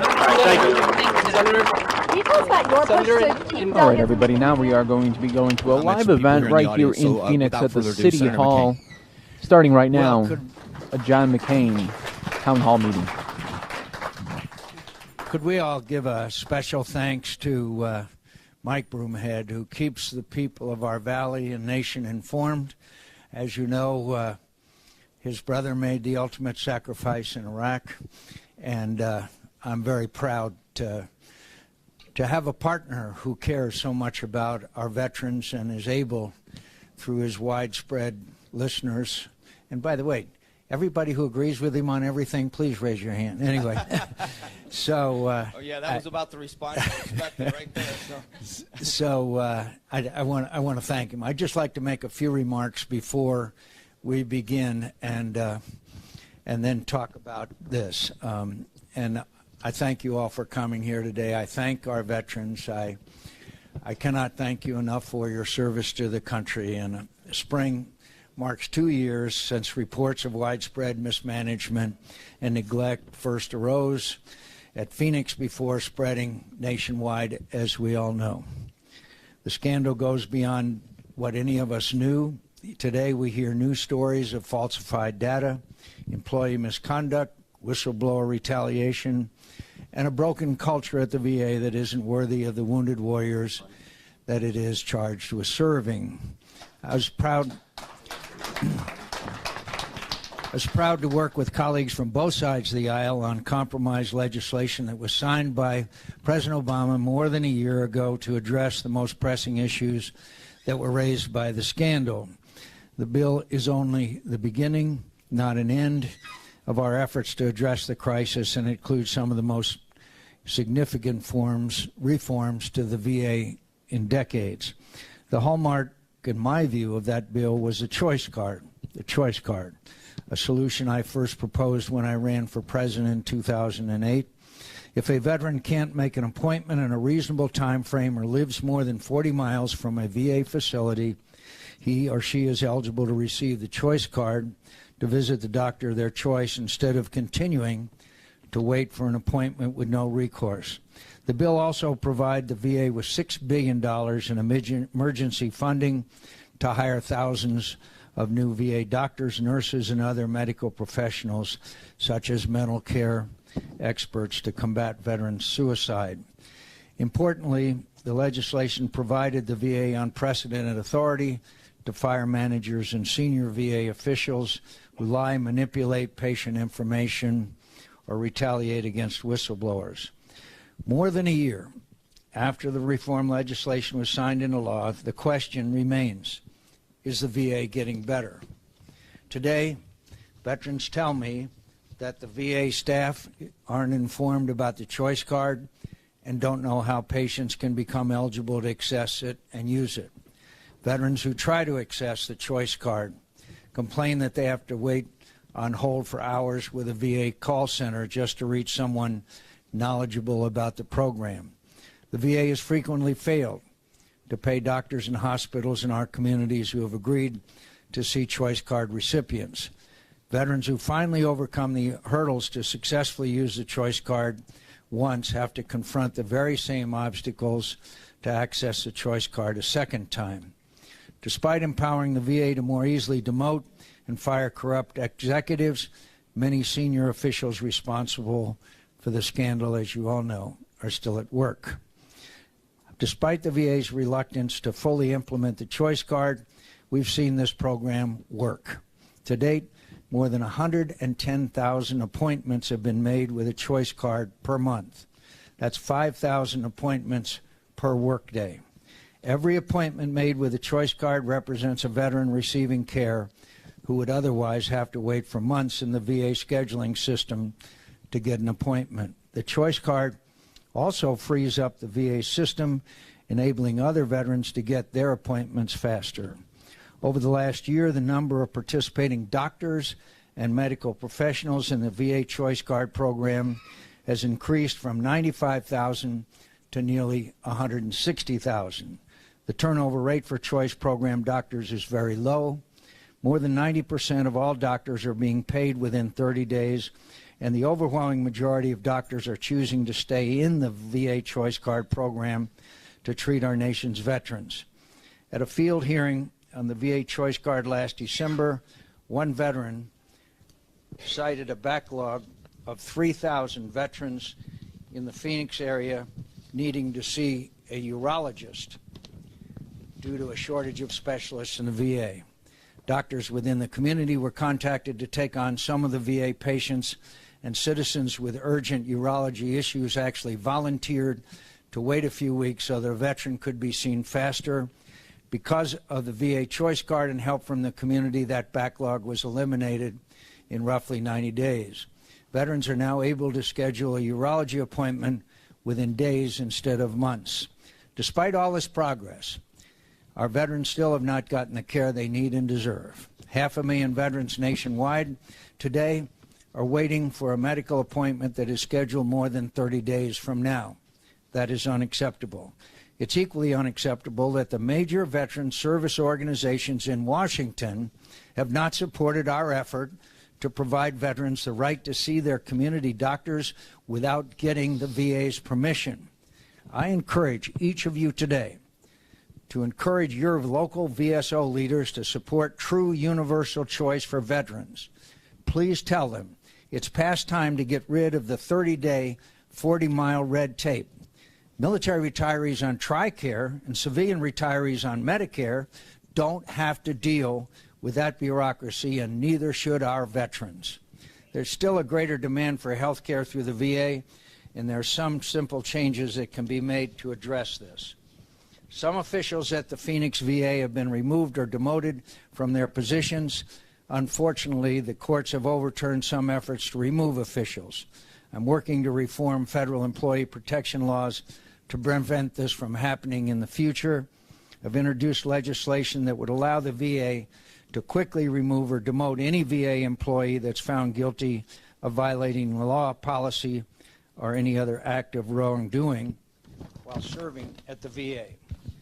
The Senate Veterans Affairs Committee has also unanimously passed my bill that would enable the VA to reduce the pensions of executives convicted of a felony, limit the amount of paid administrative leave for VA senior executive service employees to only 14 days, and reform the department's management training program and performance appraisal system for senior executives.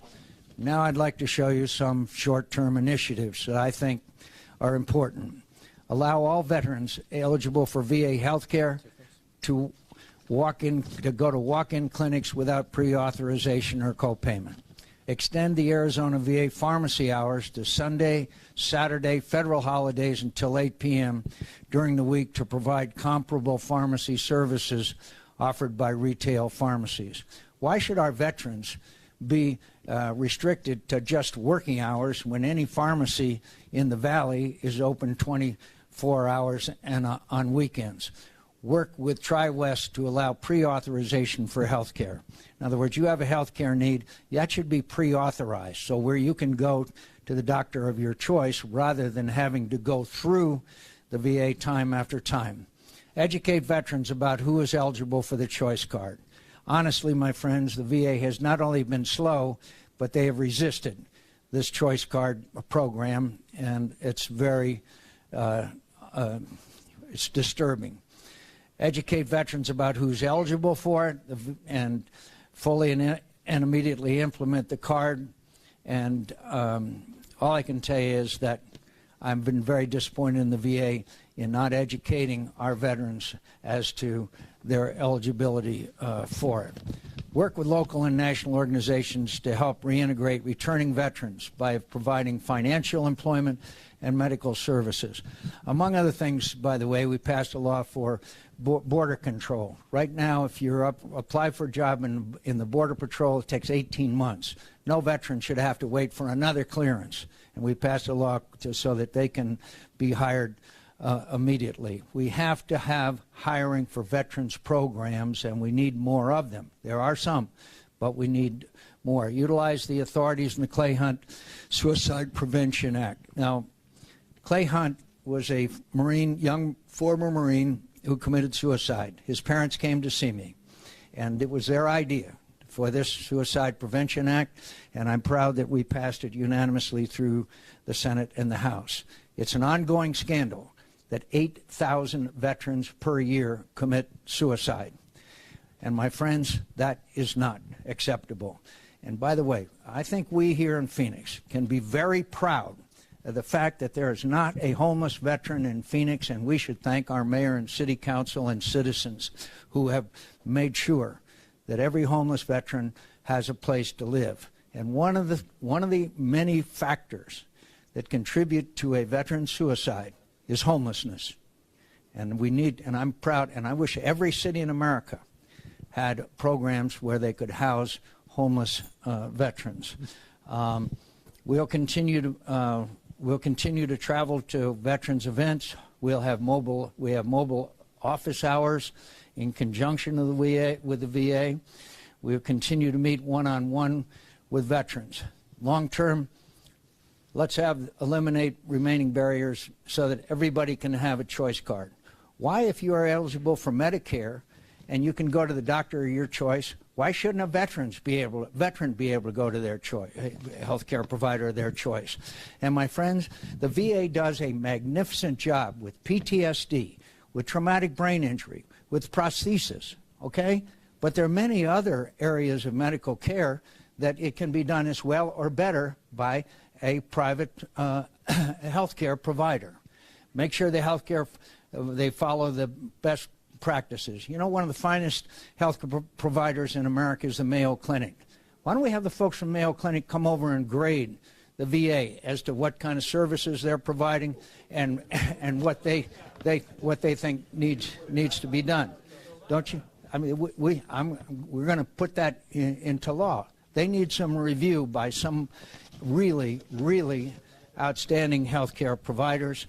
And finally, change the laws, peer review, change the laws to remove employees who engage in misconduct, pay structure to retain quality patients, and make sure that on this issue on mental health care, it's really important, my friends, because it's obviously what leads to suicides. And so we need to change the culture so that it partners with rather than avoids local medical specialists and veterans group, provide professional mental health services to veterans outside of the traditional setting, and ensure that this Clay Hunt Prevention Act is fully implemented. It might take a little while because it has to do with counselors, it has to do with providers, it has to do with the military also being involved. But I would argue that 8,000 veterans a year committing suicide is an unacceptable situation in America, and we have to make sure that we can do everything in our power to prevent that. So I want to thank all of you. I want to thank all of our veterans, and I want to especially thank not only the veterans but their spouses, who are also served with honor and distinction as well, and we thank you for that. All right, thank you very much. And Mike, do you want to say let me ask just a couple of questions on changing the laws, Senator, because without accountability, everything sounds terrific. You'd have the Mayo Clinic go and grade what happens, but as somebody said in the crowd, right now they can just laugh in your face because there's no accountability. What is it going to take to change some of those laws where the top-level people, the bureaucrats that are holding on to this, that are resisting the change that's necessary, can either be removed or forced to comply, or they will be removed? What's it going to take to do that? I think it's going to require all those. And by the way, my friends, I'm very disappointed to tell you that a couple of weeks ago I called the new director of the Phoenix VA and asked her to come and be at this meeting so she could respond to any questions or comments, and she accepted, and then a couple of days ago called and said she was declined. I can't explain it because I thought that this would be a good opportunity for her to explain what is going on at the Phoenix VA, but she decided not to do that, and I regret that. Can you, just one last question for me, and then I'd love to have some people comment or ask you. For so many of us, it seems like a no-brainer because we know that there's bipartisan support for veterans, and everybody recognizes it's a horrible problem, and yet nothing seems to be able to change. What is the biggest obstacle to that change? It's like turning one of these oil tankers around, one of these ocean-going tankers. It's also, as one of my friends said, it's like kicking a 1,000-pound sponge. But I mentioned to you a list of improvements in the number of people who are now eligible for the choice card. It is dramatically, the use of it has dramatically increased. There has been at least the installment of a hotline, particularly where suicide prevention is concerned. Now, that's the good news. The bad news, I'm sure many of you heard. Sometimes they're clicked right over to voicemail. That's not acceptable. That's not acceptable. Yeah, or hang up. Or hang up. That's not acceptable. So it's and we have to we're taking it one step at a time. As I said, the choice card, there's been improvement, but we still have veterans every single day who call my office and say, I asked for the choice card to go to a certain place and did not get a favorable response. We have at all times in my office at least 500 veterans cases we are handling. And I'd like to tell you that that has declined. It has not. So the best indication, frankly, of progress will be when the number of cases of veterans who feel they have to come to our office declines, then we will have been making progress. Expect more legislation this year, especially on this issue of accountability. We will pass another piece of legislation this year before we go out of session. All right, I'm going to get some people in the... Yeah. Thank you so much. Senator McCain, first off, thank you for your service. Welcome home. Thank you. From one Vietnam vet to another. Thank you. Now, my question is actually threefold. One deals with the VA hospital. Why do we as veterans have to deal with month in and month out every other month. You've got one clinic, you've got another clinic, you've got one doctor, you've got another doctor. In the last 13 months, I've had 4 doctors. I don't know who my doctor is. On top of all of that, I don't know who my physician's assistant is. That's one. Well, my answer, I'll take them one at a time. I want you to contact my office, and we want to know the details of it, Right. and we'll continue to fight for that. But you should have the ability to know who your physician is, just like anybody who's on Medicare or other health insurance programs. Go ahead, please. Outstanding. 2, when you get a new doctor or you get a new clinic, everybody wants to change whatever the last person did for what they think is better for you, and you don't have a say. How do we combat that? Well, the medical profession, all I can say is that goes to the heart of the medical profession, and I'm not sure that, frankly, that I'm able to I'm not sure I'm on that one. And I understand that, because guess what? There is such a thing as malpractice, and that's the only thing I can say to you. But we as veterans, when we said I do, we also said we won't. So we can't sue those that don't, because we can't. And so how do we combat that? And lastly, when we do finally get one, the service is great once we get one. But then you've got 3333 right down the road that will not address nothing, because I'm tired of being caller 66, and my call is important to them. Well, thank you. Thank you very much. Can I go here, Oh, sure, Mike? sure, absolutely. Please. Boss, I'll go Yeah, right thanks. Thanks. Hi, Senator McCain. We've Am met. I looking at a Marine Corps You are. emblem? Yes, you Thank you are. for serving. Thank you. My fiance served. Your I'm just fiancé? a really, yes, Josh. And I was at a Thank couple you. events. Ask him. I'm not sure what you're getting into, okay? Given my son's behavior, I can tell you. Your wife was at our event for the Project Cure to meet the First Lady of Kenya, so I had another opportunity to speak to her then, and we're really, really proud of your support. You thank your fiance for us, please. Well, and thank you for your service. I'm really proud of all the work you're doing. I know it's a long road. I have a couple questions, and one kind of touches base on the type of medical practice that's in the VA with the profession. I'm a naturopathic medical student, and recently AMVETS teamed up with the American Association of Naturopathic Physicians to write a Dear Colleague letter that was actually signed by the representative. It was signed by various representatives, including Arizona, which I was really excited about, to reduce opioid dependency and to allow inclusion of naturopathic medicine, which is in process. It's in legislation. It hasn't been passed, to be able to give all the veterans an opportunity to hear physicians that will help empower them based on naturopathic philosophies. And for anyone who's not familiar with naturopathic medicine, it's a medicine that blends conventional medicine as well as alternative therapies to promote lifestyle changes and empowerment and overall betterment. And so those types of physicians are so needed in the VA, and I would love to be one of them. So I just wanted to know your take on that. Tell me, what kind of training is it with specialized training in order to be in that specialty? Okay, so naturopathic medical schools are 4-year accredited medical school universities. They have the same first 2 years as conventional medicine, which is considered right now DO or MD.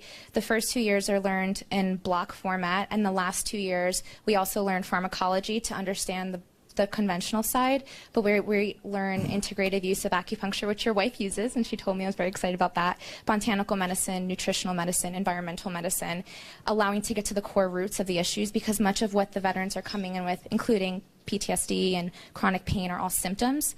And so actually naturopathic medicine is really, really well suited for chronic pain. So we get a lot of training on that, regenerative injection therapy, lots of great stuff if we're just allowed to get in there. And so I'm going to be going to D.C. to work on that. And right now, what is the barrier? The barrier is that, well, the VA is telling us no so far. Like I said, AMVETS and the AMP teamed up to write a Dear Colleague letter. All that's missing right now is that the VA does not have an employment code. We're asking to share the employment code that's used by acupuncturists chiropractors just to be able to use that, not even create a new code. So the barriers that we don't have the code, and right now I think it has to do with pharmaceutical industry being really strong and prevalent and their power, you know, that's kind of the barrier right now. I will get on it. I appreciate you. And I'm glad that you brought it up. I was not aware that there was this difficulty. And, you know, I would be very appreciative if you would give me a letter also so we can respond to you in writing and have them respond as well. Yes, yes, sir. Could you go this? I've been fired. So I'm sorry. No, I've been fired. She's running around with the mic. So. I have two things, Senator. First, I want to thank you for your courage under fire. I think your That I got fired. service in Vietnam is it's incredible, and I want to thank you. And if you would accept this Purple Heart cross that I made in honor of that, I would appreciate it. Thank you so much. Thank you. I truly appreciate your service. My second thing is, I worked in the wood shop at the VA hospital in New Jersey, and we worked with veterans coming back from Afghanistan and Iraq and try to get them focused on making a project for their wives or their daughters or their mothers or whoever, and get their minds off of, and a couple of them committed suicide, and I was very upset to have worked with these guys, and they still... Did you have indications? They kept saying it, and I even had one in a headlock saying, you got to stop talking like this. Here's the truth that I try and express to them, and it's not being told. Post-traumatic stress in a combat veteran is God's way of making sure war will never become fun or a sport. We carry the price of freedom, and it can't be fun. It's a double carry, and we're not teaching the other side. They're not understanding it. And the honor to carry the price of freedom is huge. And the honor that God chose one of us to stand in harm's way and gave us the courage to do so is an incredible honor to carry. And if they're off balance because they're not getting God's side, and I've had them in a headlock trying to convince them that there was honor in their service, a great amount of honor to serve this country and serve God. And the second part isn't being said. There's no wood shop here in Phoenix. I tried to get one of the private sectors to help out by offering their workshop, Veterans Day on Tuesday, to try and get them, called Woodshop Therapy, to try and get them focused on doing something with their hands to get them off that thought of suicide. Suicide's not the answer here. It's not the answer at all, but the truth isn't being told in a way that I think they would get it and understand it. So if we could help with that. We have 1.9 million followers on Twitter, and so we'll tweet this out for you. All right, I appreciate it. Make sure that everybody is aware of it, and thank you, sir, for your good work. And it's on 4626 East Thunderbird on every Tuesday. So, thank you. Private sector trying to help them. Thank you, sir. You just raise a point. One of the reasons why our Vietnam veterans had such a high rate was because they were not welcomed home, as you know, and that had a very significant effect. And I hope that, and I know that America has gotten over that, and we do honor our veterans rather than give them the treatment that they did not deserve. Yes, sir. Yes, sir. Then I'll go back to you. Yes, sir. Anybody with that hat on, I've got to recognize. Got a bunch of pictures of you. I've got a question for you.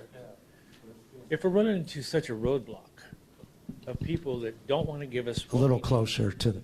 If we run into roadblocks, like you said a while ago, it's like kicking a big sponge, fire them. I mean, seriously. Walk up to them and give them an ultimatum. You can't because of the union. I know. Get rid of the dang unions. President Reagan did it. He fired the union. Let's walk in. He got rid of the union for the Air controllers. Yes, sir. Why can't they do that here and get rid of these unions that are protecting these people that are not doing the job? I will respond to that. Sir, I will respond to that. You are out of order, sir. You are out of order. This gentleman, who is a veteran, is speaking. I think you ought to show him the courtesy. I think you ought to show him the courtesy of let him finish what he's saying. I thank you for doing that. Go ahead, sir. That was just my point. I mean, if I'm out in the workforce and I don't do a good job, they fire me, which hasn't happened. But the thing is, if you got somebody that's written in a roadblock, take them off the site and go, you know, this is what we got to do, dude. If you can't do it, get the hell out of the way. Yes, sir. And all I can say is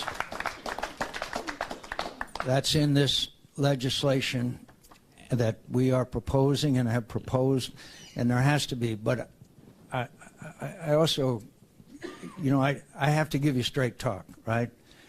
This is taken on the unions, and that's going to be very, very difficult. And I appreciated the fact that Ronald Reagan fired the air controllers, but that was the situation compared to what we're looking at in the VA was dramatically different. And I think you wanted to follow up now. Please go ahead. Senator McCain, first off, Yes, sir. I do apologize. No problem. No problem. First off, thank you. Thanks. You are a great American, and I appreciate everything you've done. I'm here representing my father. My father is 85 years old. He's a vet. He ran into problems in Prescott. Hang on a second. Well, I'm representing my father, who's 85 years old, who was a vet. This problem has been going on for a lot longer than 2 years. Back in 2003, we lived in Prescott, and the VA center there just gave us the runaround. That's all they did. We came here, tried to get service, couldn't get service. He's on Medicare, fortunately, too, so we're able to get his medical coverage done there. But I have a friend in Prescott right now that's called me. His father had to be sent to Albuquerque because he had to have open heart surgery. And neither the Veterans Center, he served 20 years in the Navy, neither the hospital in Prescott or the hospital here in Phoenix could handle that. Why do our vets have to be flown to Albuquerque for this type of service? And why? I'm just really frustrated. I'm not even a vet. I'm everybody that is here, you have my utmost respect. But we need to take care of these people. This is ridiculous. Yes, sir. Could I just say that I don't know if you heard, but they had to shut down the operating room in Phoenix VA because of dust at one point not too long ago. And now I've got to give them, we've got to give them a little balance. I'm sorry the director of the VA is not here. She could respond to some of that. There was a shortage of doctors of urology, and there was an incredibly long waiting list. They did address that, as you know, Mike, and now there is no waiting list. It's one step at a time. The choice card started out very low. It has now grown dramatically, and it'll continue to grow. So the frustration level is still incredibly high, and the progress has been a lot slower than we want. But it really, this accountability issue, I'm sure, Mike, you can comment, but the person who was responsible for a lot of this, the VA, for all intents and purposes, just got off the hook, right? Yeah, and it's, I guess the frustration, I share the same frustration you do, and I'm not one to chastise any of the people in the media. I'd call them colleagues, but they'd be insulted by that. The fact of the matter is, when you speak out, this is why we asked the veterans to be here, because I know you must feel like nobody's listening. I promise you I'm listening. We tell the stories as often as we can. You know as well as I do in an election year, when we put pressure and it becomes to be a public pressure, people begin to react. And the only way that they're going to change the legislation and make the president sign this into law to fire some of these people is when the stories of the veterans are told and enough of America says enough is enough. Because when you say, I'm not a veteran either, sir. My brother served honorably. When we don't stand up for the people that have stood up for us, we're not doing our jobs. But if we can continue to tell the stories, and that's why I ask you to tell them again, you may not get the answers you want here, but if just the members of the media continue to tell it, changes will happen when the pressure is on. And I think this is the election year to get them. I agree with you. Listen, I agree with you completely. Sir, you have to Sir, we have to have order. I'll be glad to recognize you again if you would, but. So where do you want to go next, Senator? I understand. Go ahead. Actually, it doesn't, but we'll go ahead. First of all, sir, I'd like to say thank you for looking out for veterans and trying to expand the choice program to more veterans. I'd like to make a couple points. I've been using the choice program for the last year, and about the only way to make it take longer to get an appointment through the VA is by going through the choice program. I just had an urgent authorization, marked urgent, and it looks like it's going to be about 4 months before I get in outside. The biggest problem with VA choice is that VA has not been removed from the equation. Why they're being rewarded by allowing them to continue to micromanage our health care after we're sent out of the VA through the choice program. The problems with TriWest, and I know everyone points their finger at TriWest, or VA does, but TriWest is just implementing a dysfunctional program for a dysfunctional agency. And every time my doctor requests something through TriWest then has to go ask Mother May I to VA, and those are where the delays come from. VA's already failed veterans by the time they're referred to choice, and they should not have the privilege of being involved in our health care. They need to cut the cord and let my outside doctor be a doctor. And that's one of the big problems. Another problem with choice for veterans is, I'm not sure if you're aware, my congressman wasn't, that veterans are being discriminated against through Obamacare. A veteran with 2 years of honorable service is eligible for care through the VA and is not eligible for the same subsidies and same prices that everyone else can get on the exchange. So many veterans are having their health care that would like to buy private insurance like myself, seeing their insurance premiums double or triple and not getting the same subsidies that everybody else gets. We're basically being punished by our government for being veterans, and that is shameful. And then as far as TriWest goes, I would ask you why, when there's a call center in Phoenix and Tempe, I, as a veteran calling from Mason, being routed to Baton Rouge, I believe. Somebody needs to ask TriWest what the problem with their software is. I've got 25 hours of recorded phone calls with them that would make anybody want to slit their wrist after about 10 minutes. And you can't get an answer. You can call for an authorization. You can have the authorization number, the date it was submitted, and they will take a half hour to go through every authorization in their system. There's something wrong with their computers, and someone needs to take a tour of their call center to see what comes up on the screen. They'll quote privacy issues with that. I'd be happy to go with you and give you my Social Security number to have it pulled up on the screen, sir. Well, I'll tell you what. I've got staffer here, okay? And that staffer and you can go to that call center, okay? All right? We'll make that happen. I don't know who the lucky staffer is. She might be standing right there.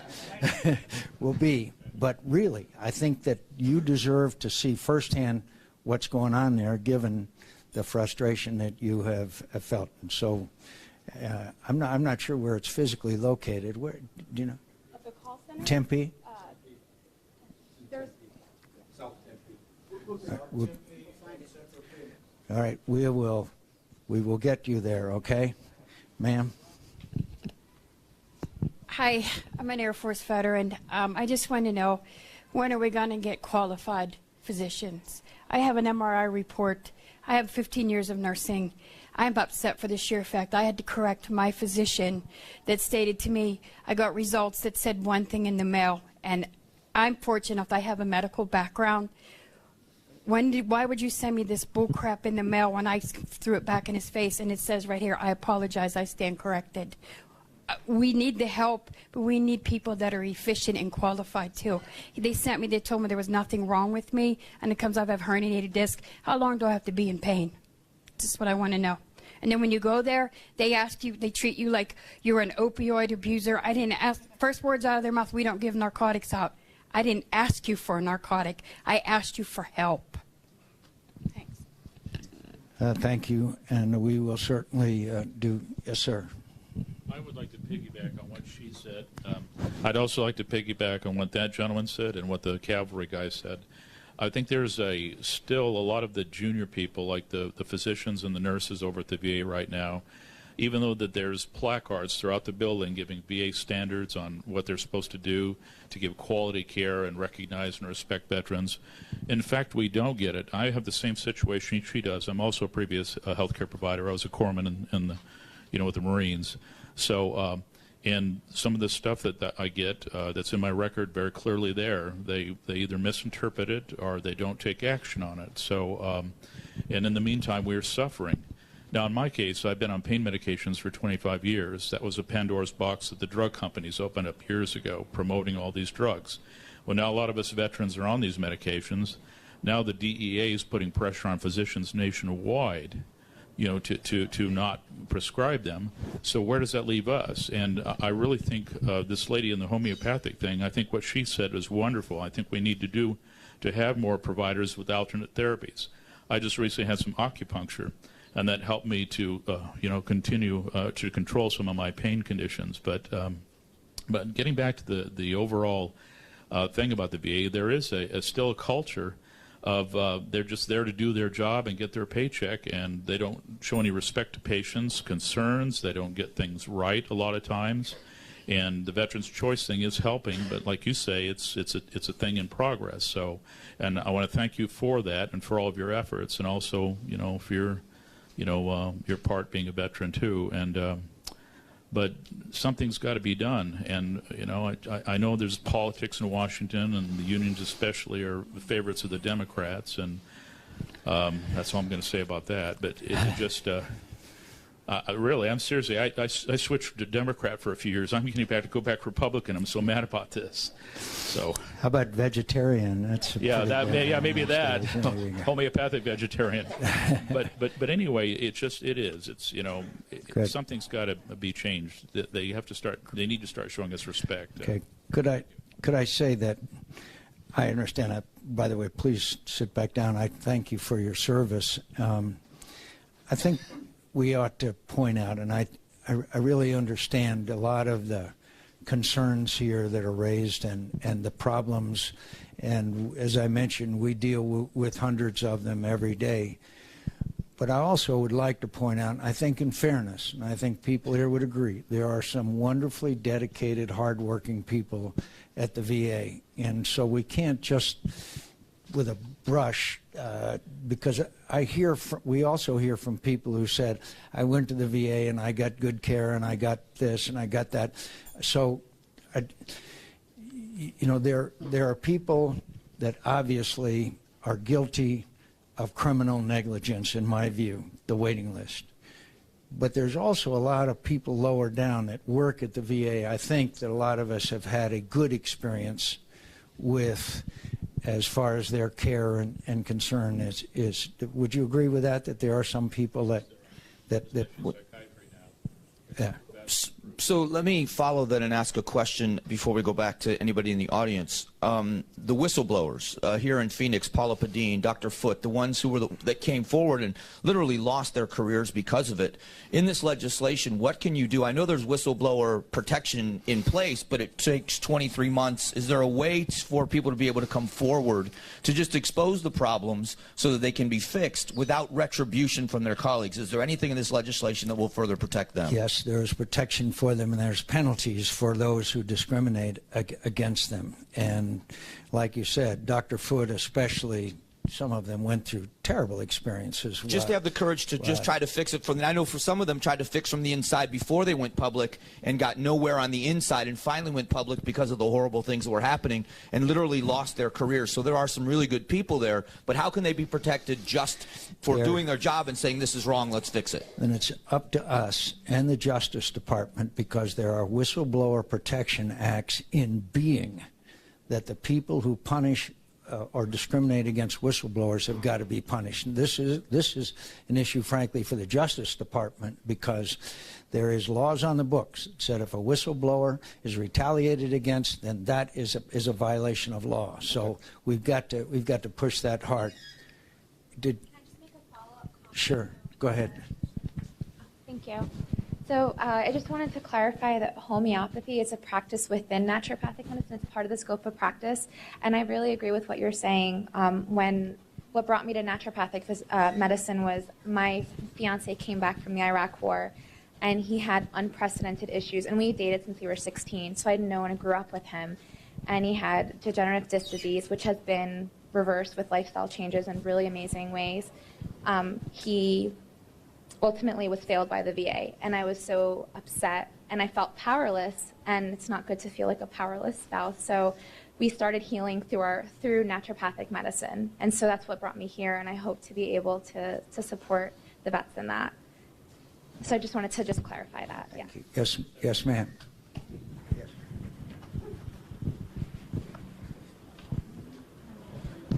Senator McCain, I am not a veteran, but I am here today representing my dad, who was an atomic bomb veteran, and he died of his 100% service-connected disability on January the 9th of 2016. And as his primary caregiver during the last 2 years of his life, we obviously went to the VA a lot because they needed to stay in the mix because of the 100% service-connected. He had bladder cancer.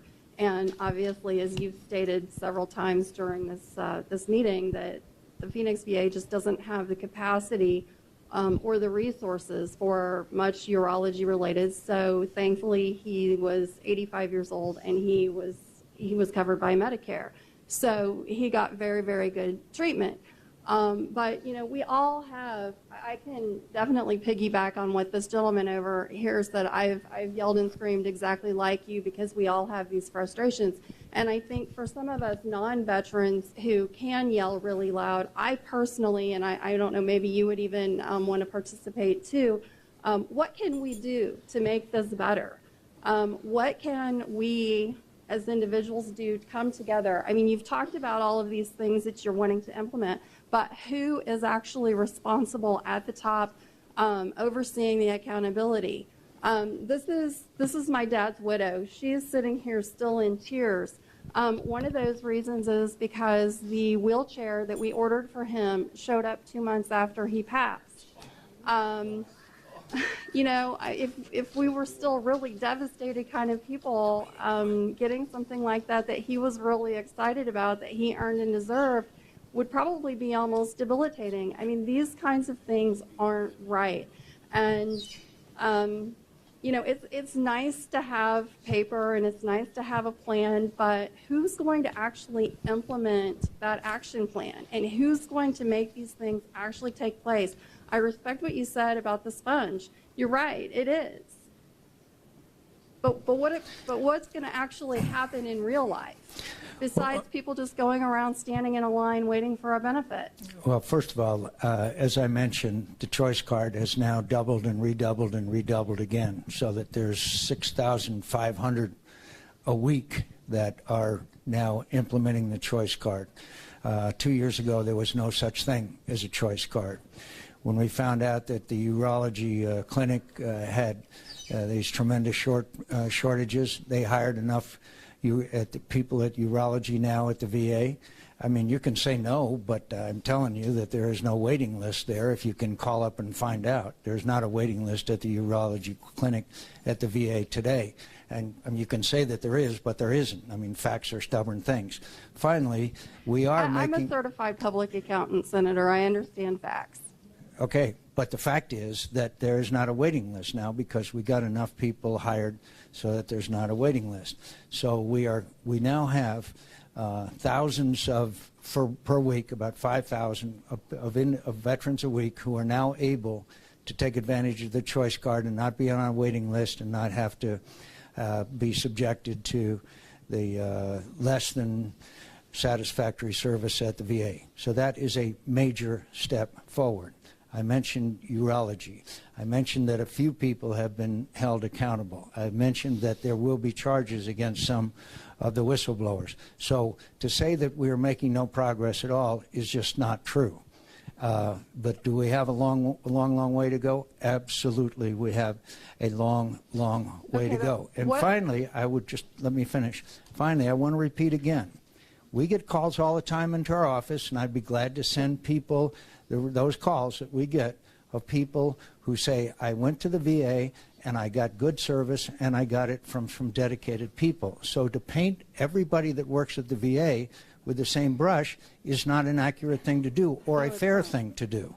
So there is progress being made, both in the treatment of people who come and the reception that they got and others. But the level of frustration is still incredibly high and justified.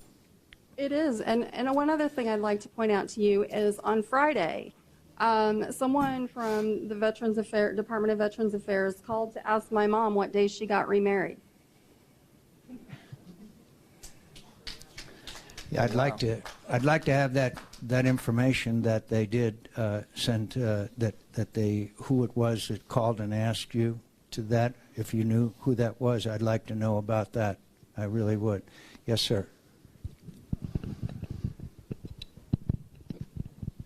Thank you very much. I too have a little something for you, Senator.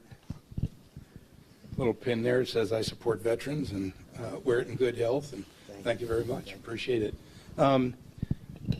Looking to the future, because we've looked back on what some of the problems were, but one of the things I see is sort of systemic and repetitious. I'm a Vietnam veteran, also did a little work in Iraq and Afghanistan, and so as Vietnam veterans, we saw the backlog and the treatment that veterans got when they came back, and one thing we always heard was, well, we just got, we got behind. We didn't anticipate.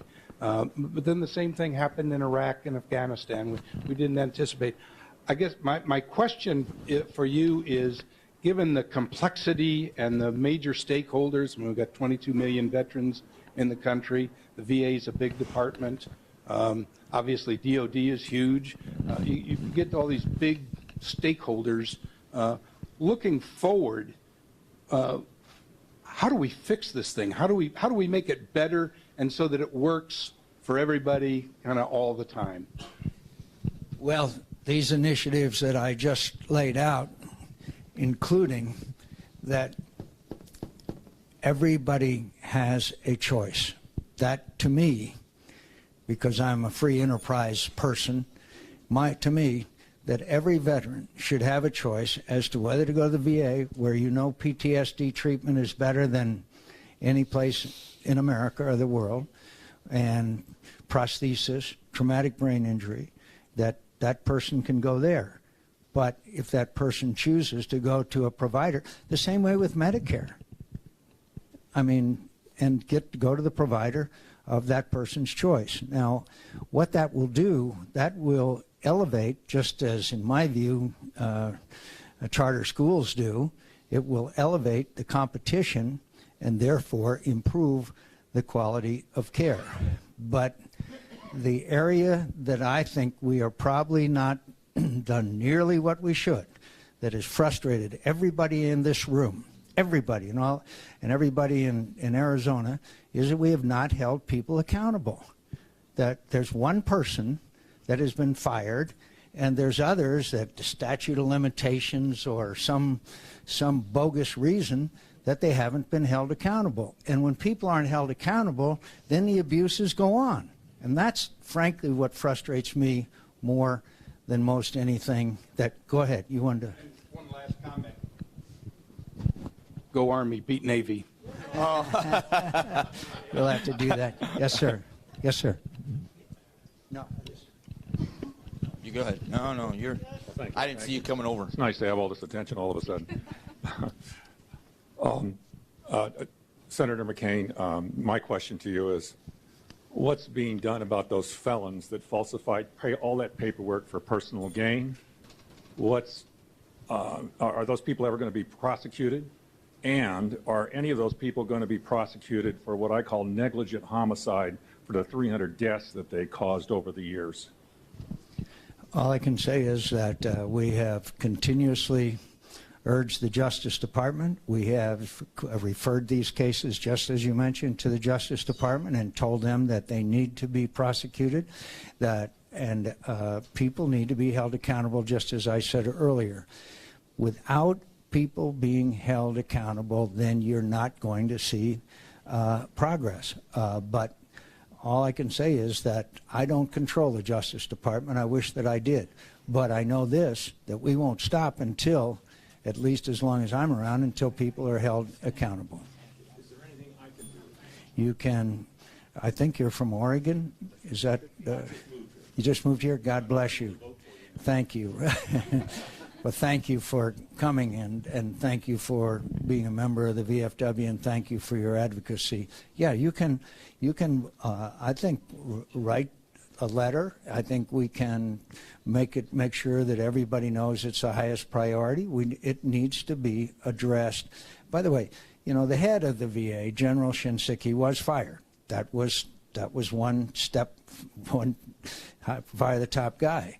But there was a whole bunch of others, particularly here at the Phoenix VA. The frustration that you feel in this room, a lot of it has to do with the Phoenix VA was the beginning of this burgeoning scandal. And by the way, speaking of accountability, the VA was trying to build a VA hospital in Denver, Colorado, had a $1.7 billion cost overrun. Do you know how many veterans we could treat with a $1.7 billion cost overrun? It's remarkable. Yes, sir. Yes, my problem is a little different than just medical. The VA connives and move and maneuver themselves. The VA hospital. The VA hospital. Well, who's running the VA hospital if it ain't the VA administration? I walked away from the VA in 1974, didn't go back into 06.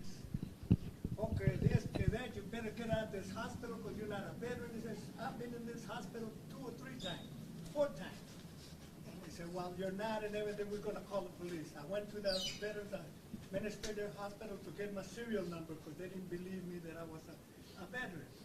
When I got there, the man that helped me, the veteran worker helped me, and he says, oh my God, he said, you got so much benefits coming in, blah, blah, blah, blah, blah. It's on here, that is, that don't you leave again, we got money to help you. I finally went in the hospital. 3 days later, they let me in eligibility. Sir, coming to find out, I talked to you before about going to rescue you and all that. Sir, I got letters from the VA telling me, Salinas, what do you want? You never had no combat experience. You never in combat. Sir, I got a Presidential Unit citation. I got 2 Vietnam ribbons like you do. I got expeditional ribbons. Sir, come there to find out, I went through all these meetings and all that, and this problem started 2 years ago. Sir, at the last meeting we had at the hospital, I found out that the day that I got discharged, in 1969, April 1969, the VA, the same they dropped me to 10%. I haven't got no benefits, no education, no vocational training, nothing, sir. Well, you come, listen, you gotta wrap it up, okay? Thank you very much. Thank you. Yes, sir. I'm here today on behalf of my father. He served in the Air Force. A little I want to closer. thank all the other caregivers. I want to thank all the other caregivers in the room. Nobody knows how hard it is to be a caregiver and go into that miserable place called the VA and try to get your loved one help. You asked about the Mayo Clinic and what they would think as a peer looking in at the Phoenix VA. They would laugh them out of the room. They wouldn't even want them in the same room together. When my dad went in for squamous cell skin cancer that could have been handled at the VA, it took 1.5 years. It grew to the size of a softball. They sent me out through Tri-West, and then they sent us back to the VA because the people couldn't do anything. I went in and I said I wanted Mayo. The Mayo doctors out there said that they wish that they could get veterans before they're so serious that they're on death's bed. There needs to be a process for people with cancer to be able to get through the system better because you're losing good people. It isn't about this tape or that tape. It's about the veterans and the people that served our country. And more people like these other people that are caregivers here need to stand up and need to take their side in this battle. I appreciate you guys putting on your time here and hearing us out because it's very hard to stand up and speak. Thank you. Thank you very much. You know, I thank you, and your comment is very moving to all of us, and I thank you for your dedication to your family. I'd like to just say a word about Mike Broomhead. There's been no stronger advocate for the veterans than Mike Broomhead. As you know, thank you for. As you know, he knows what loss is like, and I listen to him great regularity. I recommend all of you do so when you get up in the morning, and be sure to call in when you don't agree with him, by the way. But I've known of no greater advocate for the veterans of our valley than Mike Broomhead, and I'd like to thank him personally. My friends, we'll do this again in a few months, and we'll see if there's been any improvement. It helps us to hear from you. It helps us if you contact our office. It helps us if you contact the VA also. But do not hesitate to contact our office. That's what our job is.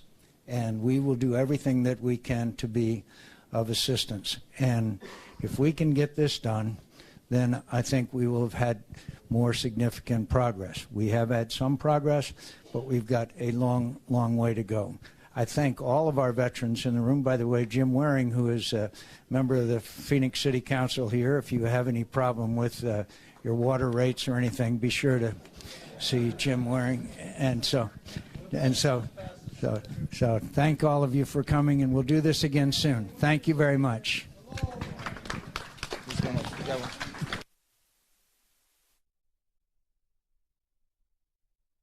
All right, everybody. That was John McCain right here at the Phoenix City Hall, just wrapping up a town hall meeting with veterans groups.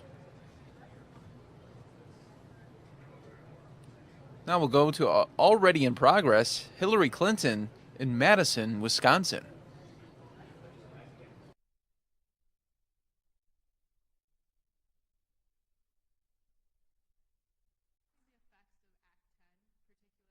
Rural community schools. And my question is, what will you do to protect the rights of students whose families can't afford to school choice them or send them to private schools or charter schools? Thank you.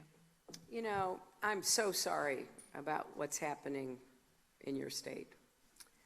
The attack on public education, the attack on this great university is just heartbreaking to me. And I don't understand it. I mean, I don't get it, because we know that education, higher education, is one of the best investments we can make, not only in an individual's life, but in improving the economy, increasing competitiveness, all the things that we say we want. So with respect to public schools, obviously the financing of public schools remains primarily a local and state matter. But here's how I see the federal government role. There are two big promises that the federal government has made to public education. One in the 1960s through Title I, a federal law, that was aimed at trying to help equalize funding because poor school districts without much of a property tax base would not have the same opportunities as schools with a higher property tax base. That's kind of basic arithmetic. And I want to see if we can't get back to using Title I to help equalize funding more directly for schools that are being hurt or left out, whether they be urban city schools, suburban schools, or rural schools. The other promise that the federal government made, and I was involved in this back in the 1970s, to go back to the question about disabilities, to mainstream children with disabilities into public education. And the federal government promised to pay 40% of the cost of special education. And the highest it has ever paid is 17%. So there's a big gap there, and a lot of schools don't have the resources to adequately educate kids with disabilities without taking away resources from other kids. So I would like the federal government to fulfill the promise we made back in the 1970s. And then I think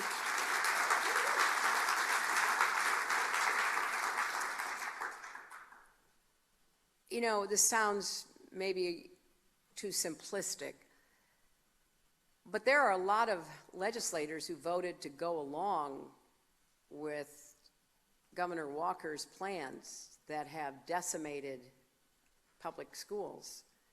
And they should be voted out, and people should run against them.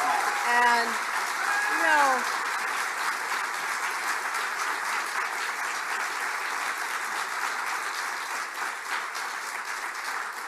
at some point, this has to be a voting issue. And one thing I know from observing this over many years is people really care about their own schools. They may not care about somebody else's schools, but they really care about their own schools. And if they see opportunities for their younger kids lessening compared to what their older kids had, and so many people talk to me about this, cutting out extracurricular activities, cutting out art, music, drama, clubs, cutting out everything. And then just basically having a bare bones curriculum, cutting out the school nurse, cutting out social work services for kids who need it. After a while, you've got a just compressed version of education because the state doesn't do its fair share. I feel the same way about the university. The latest budget, I think, cut $250 million from the university, right? And, you know, after a while, that cuts into bone and sinew. I'm not saying everything every university has is 100% justifiable. But for most public colleges and universities, they've been pretty well pushed down already. And you are not only hurting curriculum and faculty and students when you do that, but you're also hurting research here at the university. And, you know, Madison has a well-deserved reputation going back decades for being on the cutting edge of all kinds of research. So I don't understand what the point of this is. Now, I want to have debt-free tuition. I have a plan that will provide students from middle class, working, and poor families debt-free tuition. It's different from my opponent's plan, which he calls free, but his plan requires governors like Walker to put in a lot of money to get it to be free. I don't know that we're going to be able to count on that. Based on the track record, I'm just not sure that actually adds up. So I want us to have a straight shot at debt-free tuition, and I feel strongly about this. Now, there are some things I would ask students to do, like 10 hours of work a week, because that's one of the ways to lower the costs, by having students do more of the work of the university. So anyway, I think we've got to combat this. And the final thing I would say about this, because it's crassly partisan politics, you know, there's that old saying, Democrats like to fall in love when it comes to elections, and Republicans just fall in line. That's especially true in midterms, and that's especially true in state elections. If we don't start turning out people in non-presidential years and holding governors and legislators accountable for these decisions, we can complain all we want. We're not going to change what needs to be changed. And Russ Feingold is a high priority, not just for Wisconsin, but for America. And so let's focus on really sending people to Washington who can get things done. Now, will it be 100% pure? No, there is no such thing in a democracy. Go back and read the Federalist Papers. But will it be so much better than where we are now? Absolutely. So that is my plea. Obviously, I also would love to earn your support in the primary, but let's go out and win for the future. Thank you all very much.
With that said, it's my great honor to introduce former Governor of Wisconsin, Tommy Thompson.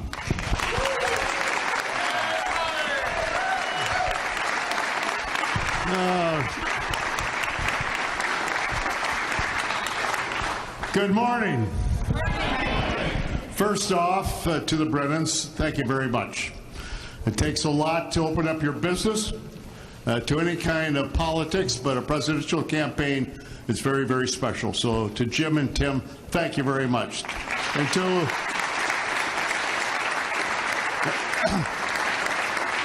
and what I really love, and I know the governor does as well, is to have two new babies, two new young Republicans that met us, and we had our pictures taken from your daughter and your daughter-in-law. So thank you very much, and thank all your grandmother, your mother, and all the other Brennans and the employees that are here. We appreciate it very, very much. Ladies and gentlemen, it's a fun time. You know, please be seated, I'll tell you. This is it's a time in our life, ladies and gentlemen, when we have the opportunity to pick somebody to the highest position, the highest elected official in the world, the most powerful person. And that choice is very, very special. Now, we have taken a look in the last 8 years, and we're very concerned about the future of our country. I am, as an individual that's been involved in politics in this state for a long time. And I want a candidate, ladies and gentlemen, that's not only going to win the Republican nomination, but it's going to be able to go on and defeat Hillary Clinton. Now, I'll tell you, even the Democrats do not like Hillary and don't trust her. Can you imagine being defeated by a 74-year-old socialist who went to Moscow for his honeymoon? Now, if that's the kind of person that's going to lead our country, we're in deep trouble. So now we have the Republican side, and we have to pick the best person. We have 3 candidates. Started out with 17, and we're down to 3. One is a governor. One has actually run something. One is like the Brennans who run a successful business. One is an individual who went to Congress. As a young man, he went to Congress, and he bypassed the seniority system because he didn't want to take the time to wait. And he decided to take over the budget. And he became the budget chairman of the United States government. And while he was budget chairman, he put together the budget, ladies and gentlemen, which is no easy task because it's never been done before for over 30 years and hasn't been done since, to balance the budget. Now, all of you have got a budget that you have to live with, in your family, in your business, and you can't go spend more money than you take in, can you? The only people that do that is the federal government, and we're going down. We're getting weaker, and we're more in debt. And those young kids that we just met right now are going to inherit a huge amount of debt.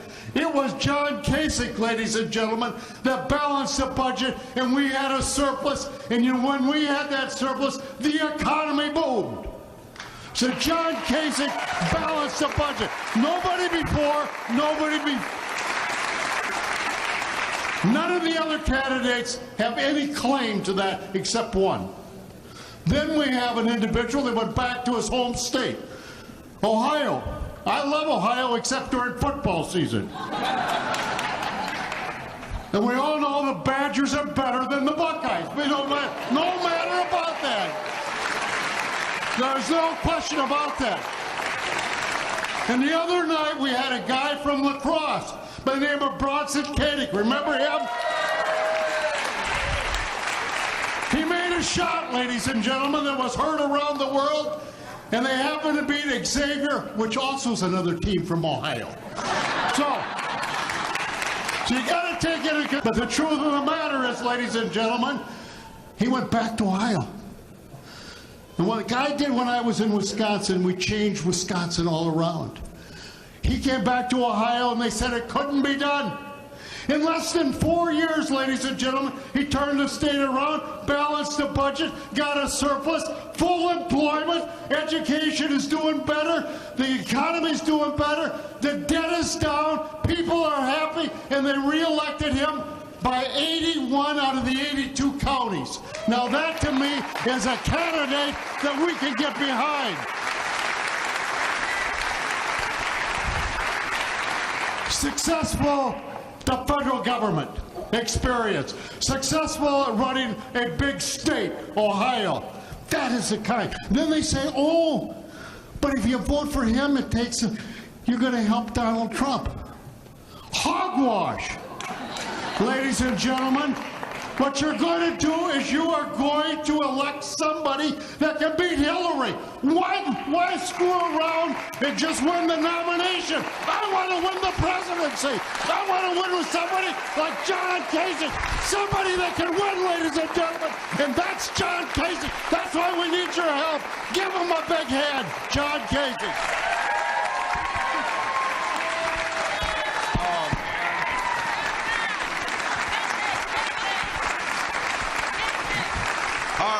Now, okay, everybody get seated here. Now, after that introduction, how about a great round of applause for Tommy Thompson? Huh? Come on!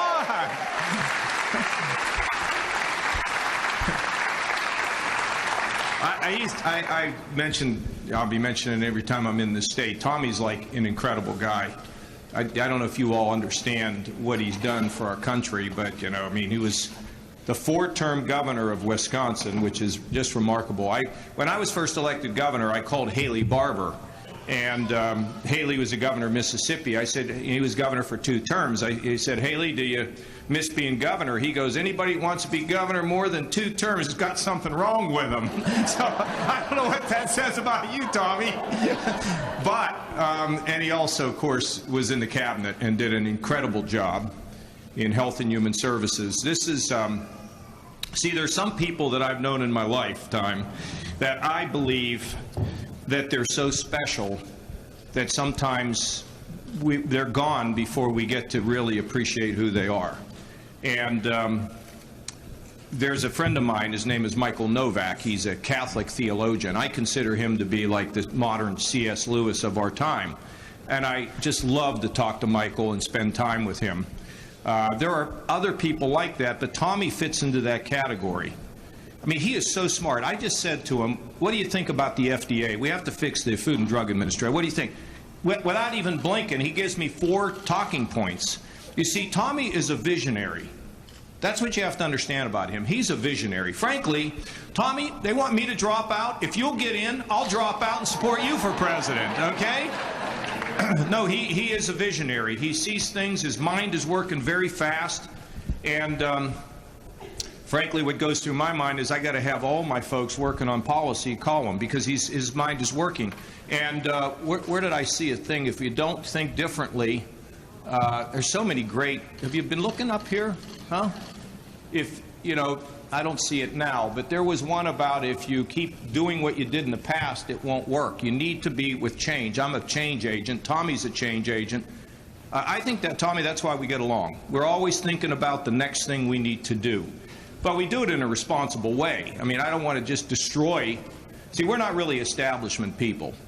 We work with the establishment, but we don't take orders from anybody. Tommy never has. I never have. And so, Tommy, you know, we talked about when I was a congressman. I tell you, I was elected. Well, let me give you a little bit of story. My father carried mail on his back. His father was a coal miner. My mother's mother could barely speak English. My mother was the only one of the family to get out of the 8th grade and get a high school diploma. I come from a blue-collar Democrat town. I never met a Republican, really, until I went to college, or maybe I went to some meeting somewhere. But this was a town where they're like, see these guys sitting back here? They get up in the morning and they just praying their job's going to exist tomorrow. Am I right, guys? They're worried. They're nervous about their future. Nervous about, their benefits, the 401k, I would imagine they have here. So I grew up in a town where it was like that. People were very nervous about losing their jobs, and they're really always worried about their kids. But we had peace. We had peace because, frankly, we loved one another. And the neighborhood and the community would pull for one another. But we saw dips, ups and downs. And if you go back to the town where I grew up with today, you went back there today, it's a very, very tough place. Very tough. Poverty, broken down. But, so what? You can't be held down if you want to lift yourself up. That's the beauty of America. That's what my mother and father always taught me. So all of my lifetime, the reason I got into politics was basically to change the world. Now, you may say that's a political thing. No, it's not for me. It's not for Tommy. I got into politics to try to change things and basically to speak up for people who usually don't get represented very well. Because a lot of times in politics, the rich and the powerful are the ones that get their way. And that's never really mattered to me, because I figure they can always take care of themselves. But these guys that are back here, they're the ones that I'm concerned about. What's going to happen to their family? How about their kids and all that? I first ran for office. Oh no, I got to go. Where's Doug? Is Doug in here? Or is he moving around? So I go to Ohio State. Tommy, you've never heard this story. I go to Ohio State.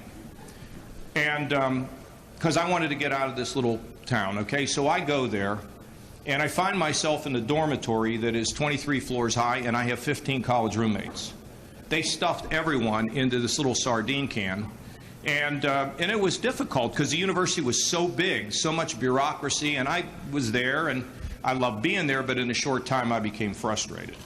So I called the president of the university's office and asked for a meeting, and they didn't really want to give me a meeting right away. And I said, well, we're going to have a meeting because we're just going to have one. That's what my mother taught me. So they finally let me in. So I go see the president of the university, and I get all dressed up. I put on my blue jeans and blue jean shirt and a necktie and go in to see him. And he says, and I walk in. He's very impressive, beautiful office, beautiful carpeting and furniture and all that. And he says, what's on your mind, young man? So I tell him. And I looked at him, I said, sir, I've been in school about a month now, maybe 2 months, and I'm undecided at Ohio State as to what I want to be, but looking at this office and the lighting and the furniture and the desks and all this, maybe this is the job for me. What do you do? So he tells me about his responsibilities, his fundraising responsibilities and his academic responsibilities, and he says, tomorrow I'm going to fly to Washington and have a meeting with President Nixon, because I'm friendly with him and I have some things to talk to him about. And I said, well, sir, there's a number of things that I would like to talk to him about also. Could I just go with you? And he said, no. And I said, if I write a letter, would you give it to the President of the United States? And now here's a lesson for the young people here. He said, I guess I could do that. So if you don't ask, they can't say no, okay?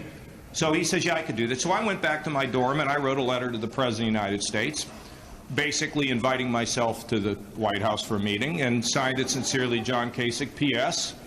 I'm a college student. I got time. I can come and see you. So a couple weeks later, I go down to my mailbox, and there is a letter from the office of the President. I open it up, and I go upstairs to my dorm room, and I call home. And my mother answers the phone, and I said, Mom, I'm going to need an airline ticket. The President of the United States would like to have a meeting with me in the Oval Office. And my mother is shouting, honey, pick up the phone. There's something really wrong with Johnny. True story.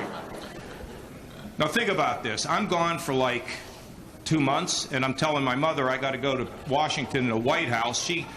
Her sister and 2 brothers didn't graduate from the 8th grade. My father's carrying mail, and his father was a coal miner. Their kid's gone for 2 months, so you wonder what they're thinking, right? So they actually go get me an airline ticket, and I fly down to Washington. And I go through the White House security, and I'm sitting right outside the Oval Office on a little bench, and a guy walks up to me and says, "You're going to get 5 minutes alone with the President of the United States." Senator, what do you think? I'm 18 years old, a first quarter. You think? I'll tell you what I'm thinking. I've got a new jacket, new shirt, new tie, new pants. I didn't come here for 5 lousy minutes. So they opened up the door, and the President greeted me, and I greeted him. And to make a long story short, I spent 20 minutes alone in the Oval Office as an 18-year-old first quarter freshman. I spent 18 years in Congress, and if you add up all the time I spent in the Oval Office, I peaked out at the age of 18 and should have moved to lacrosse.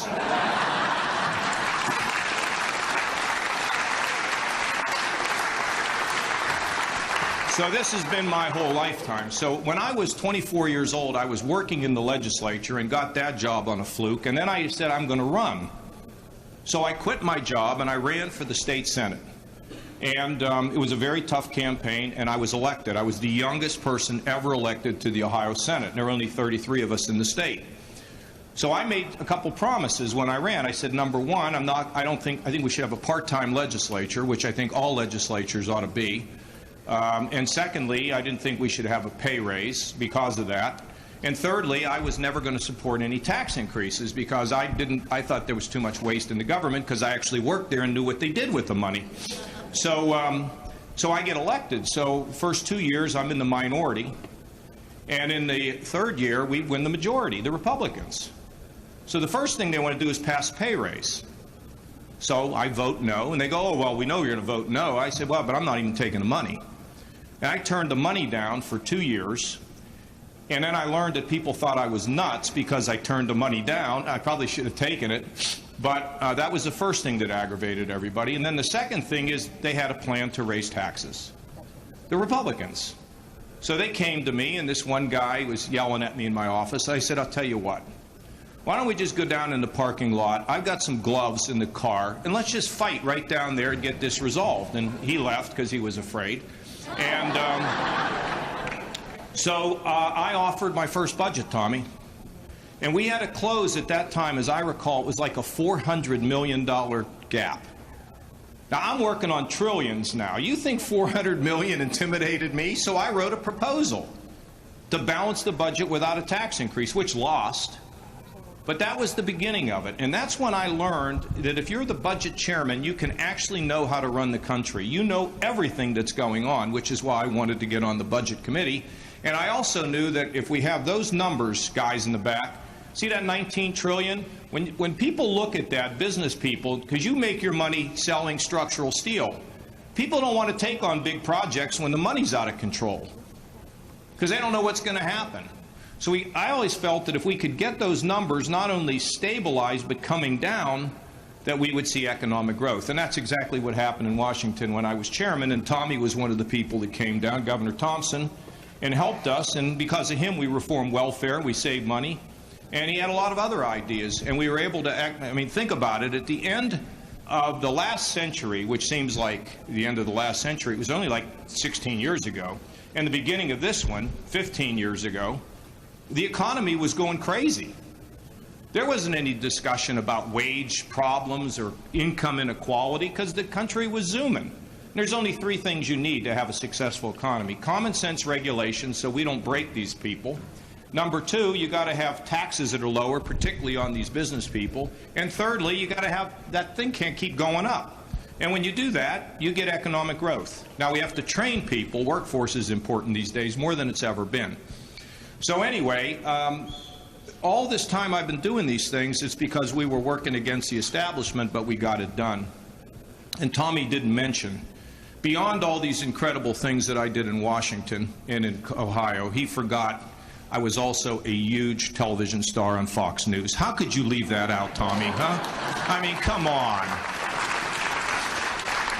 But the other thing I want to tell you about is I also spent 18 years on the Armed Services Committee. And, you know, it's really amazing to me. When I went to Congress, I was 30 years old. I was like one of the youngest in America. I mean, can you believe? I mean, I can't even believe when I think about how fortunate I've been in this lifetime. The good Lord has definitely blessed me or put me in a position to do some things. they didn't have any committee assignment for me. And finally, they made a deal. Bob Michael and Tip O'Neill made a deal to create 2 extra spots on the Armed Services Committee. And I remember getting on this committee. This is the committee that decides all the allocation of resources to build a defense.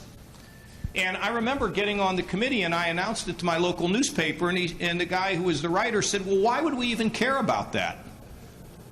Isn't it ironic to today, one of the biggest things that we need in a commander-in-chief is experience in the world of international affairs and defense and national security.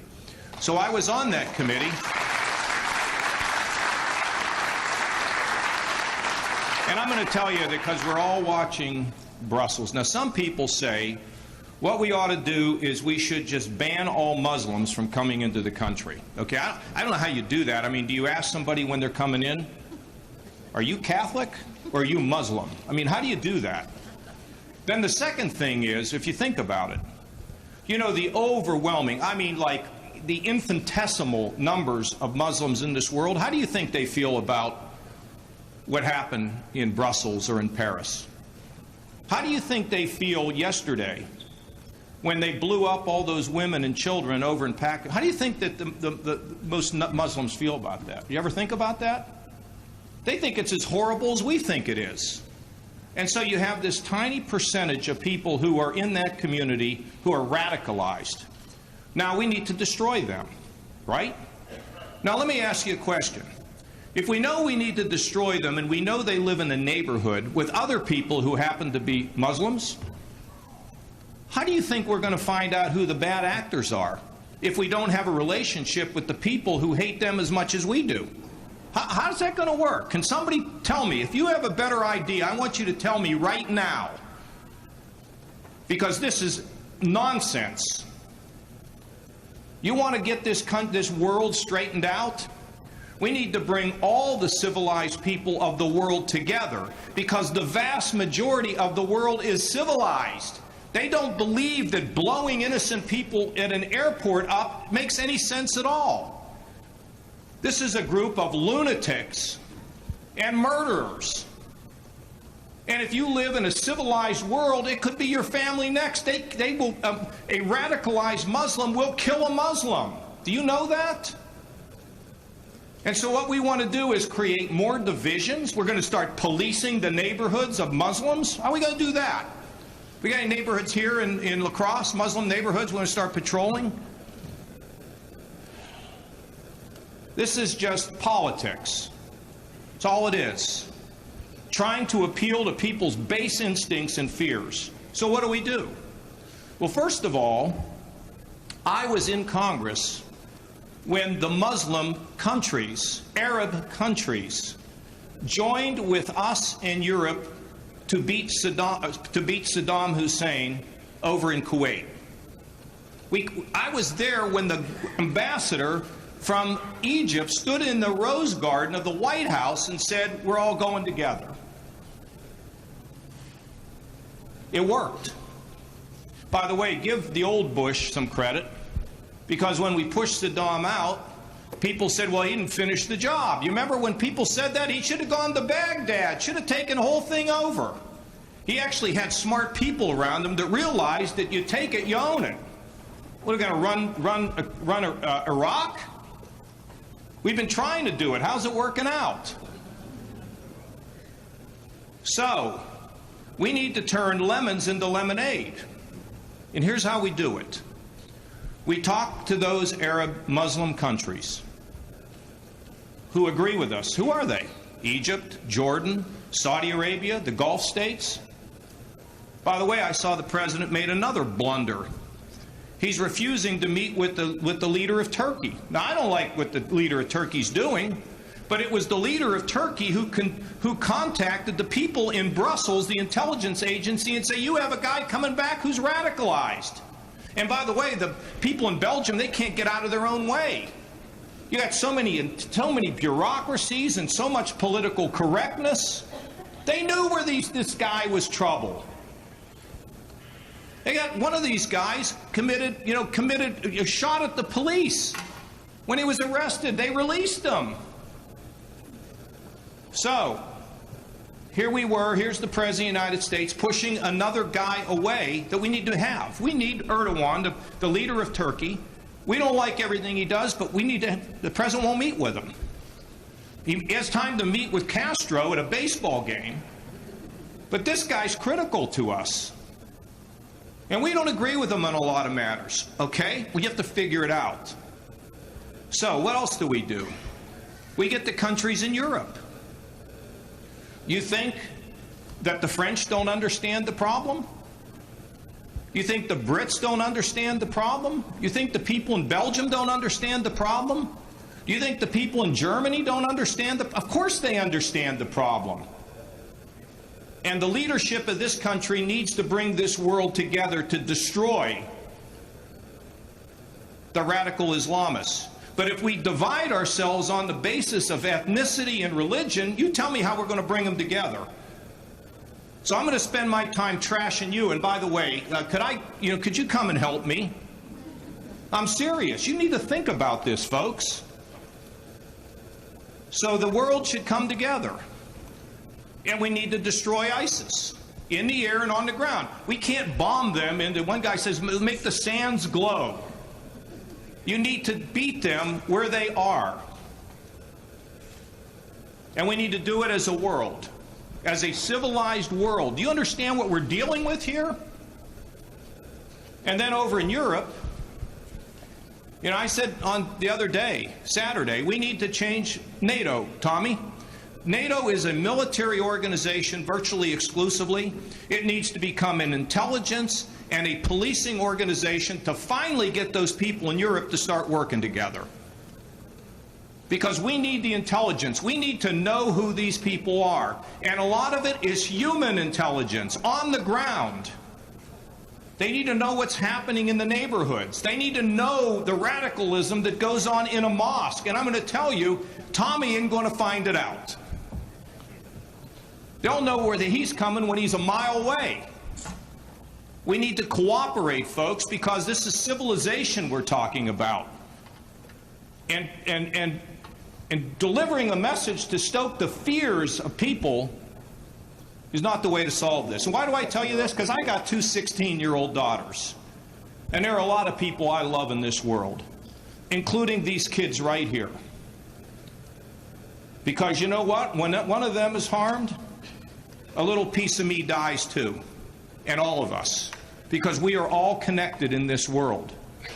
And we have to destroy this evil. And with good intelligence and with proper policing, maybe we can't defeat it all, but we can do a heck of a lot better. And here in this country, we have, I tell you something, see this guy standing back here with the badge on? You do all this research on a perfect car. Our counterterrorism folks, which are the FBI, the Homeland Security, the state, and the local law enforcement.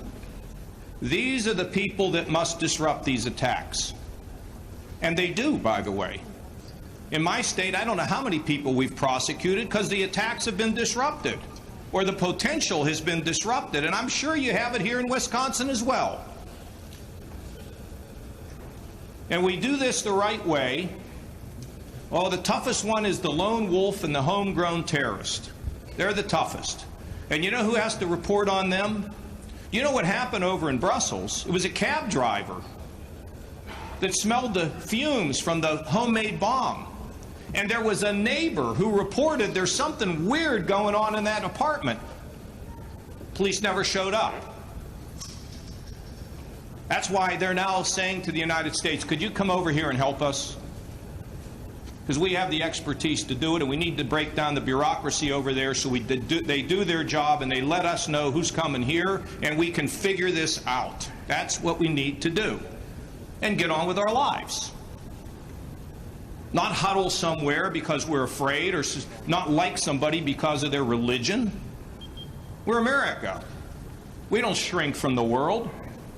We'd have to lead the world. That's who we are. We don't want to lead the world. The world's going to go south. I mean, that's just the way it is.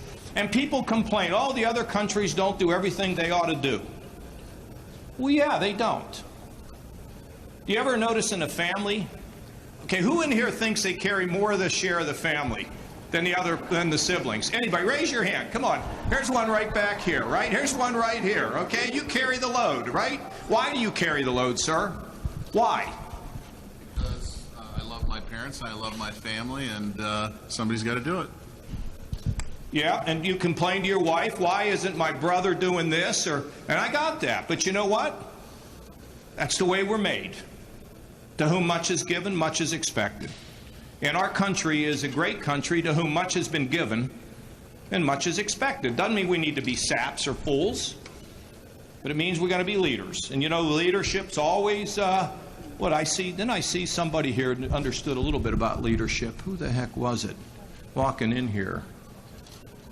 Huh? Did I see something about Newt Rockney and Vince Lombardi? You guys ever heard of Vince Lombardi? I've heard about him, you know? So, folks, I just want to tell you that we can, and here with these counterterrorism task force people, they just need to have the resources, which they have, and they need the tools. And that's why it's important that this Apple encryption business you're reading about, you didn't even know what this thing was, right? We need to have that resolved. And by the way, now we're finding out that they're trying to figure out a way to hack into our dams and our nuclear plants, and we will get it fixed with good leadership. All these things can be dealt with. Now, if we got a bunch of people who know what they're doing, then it makes me a little nervous. But we're going to be okay. And it's going to require us to do some things that'll be fine. And then we'll move on. And we'll get that under control, and we'll get the economy moving again, and you will believe that these kids who are sleeping on the floor here, can't we do better than that?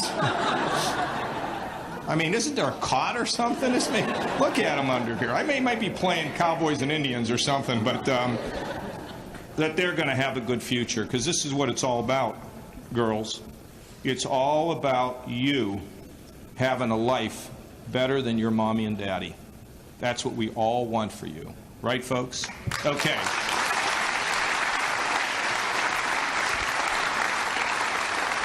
How about some questions? How about some questions? You talk about anything you want, and if I don't like the question, Tommy will answer it. Yes, sir.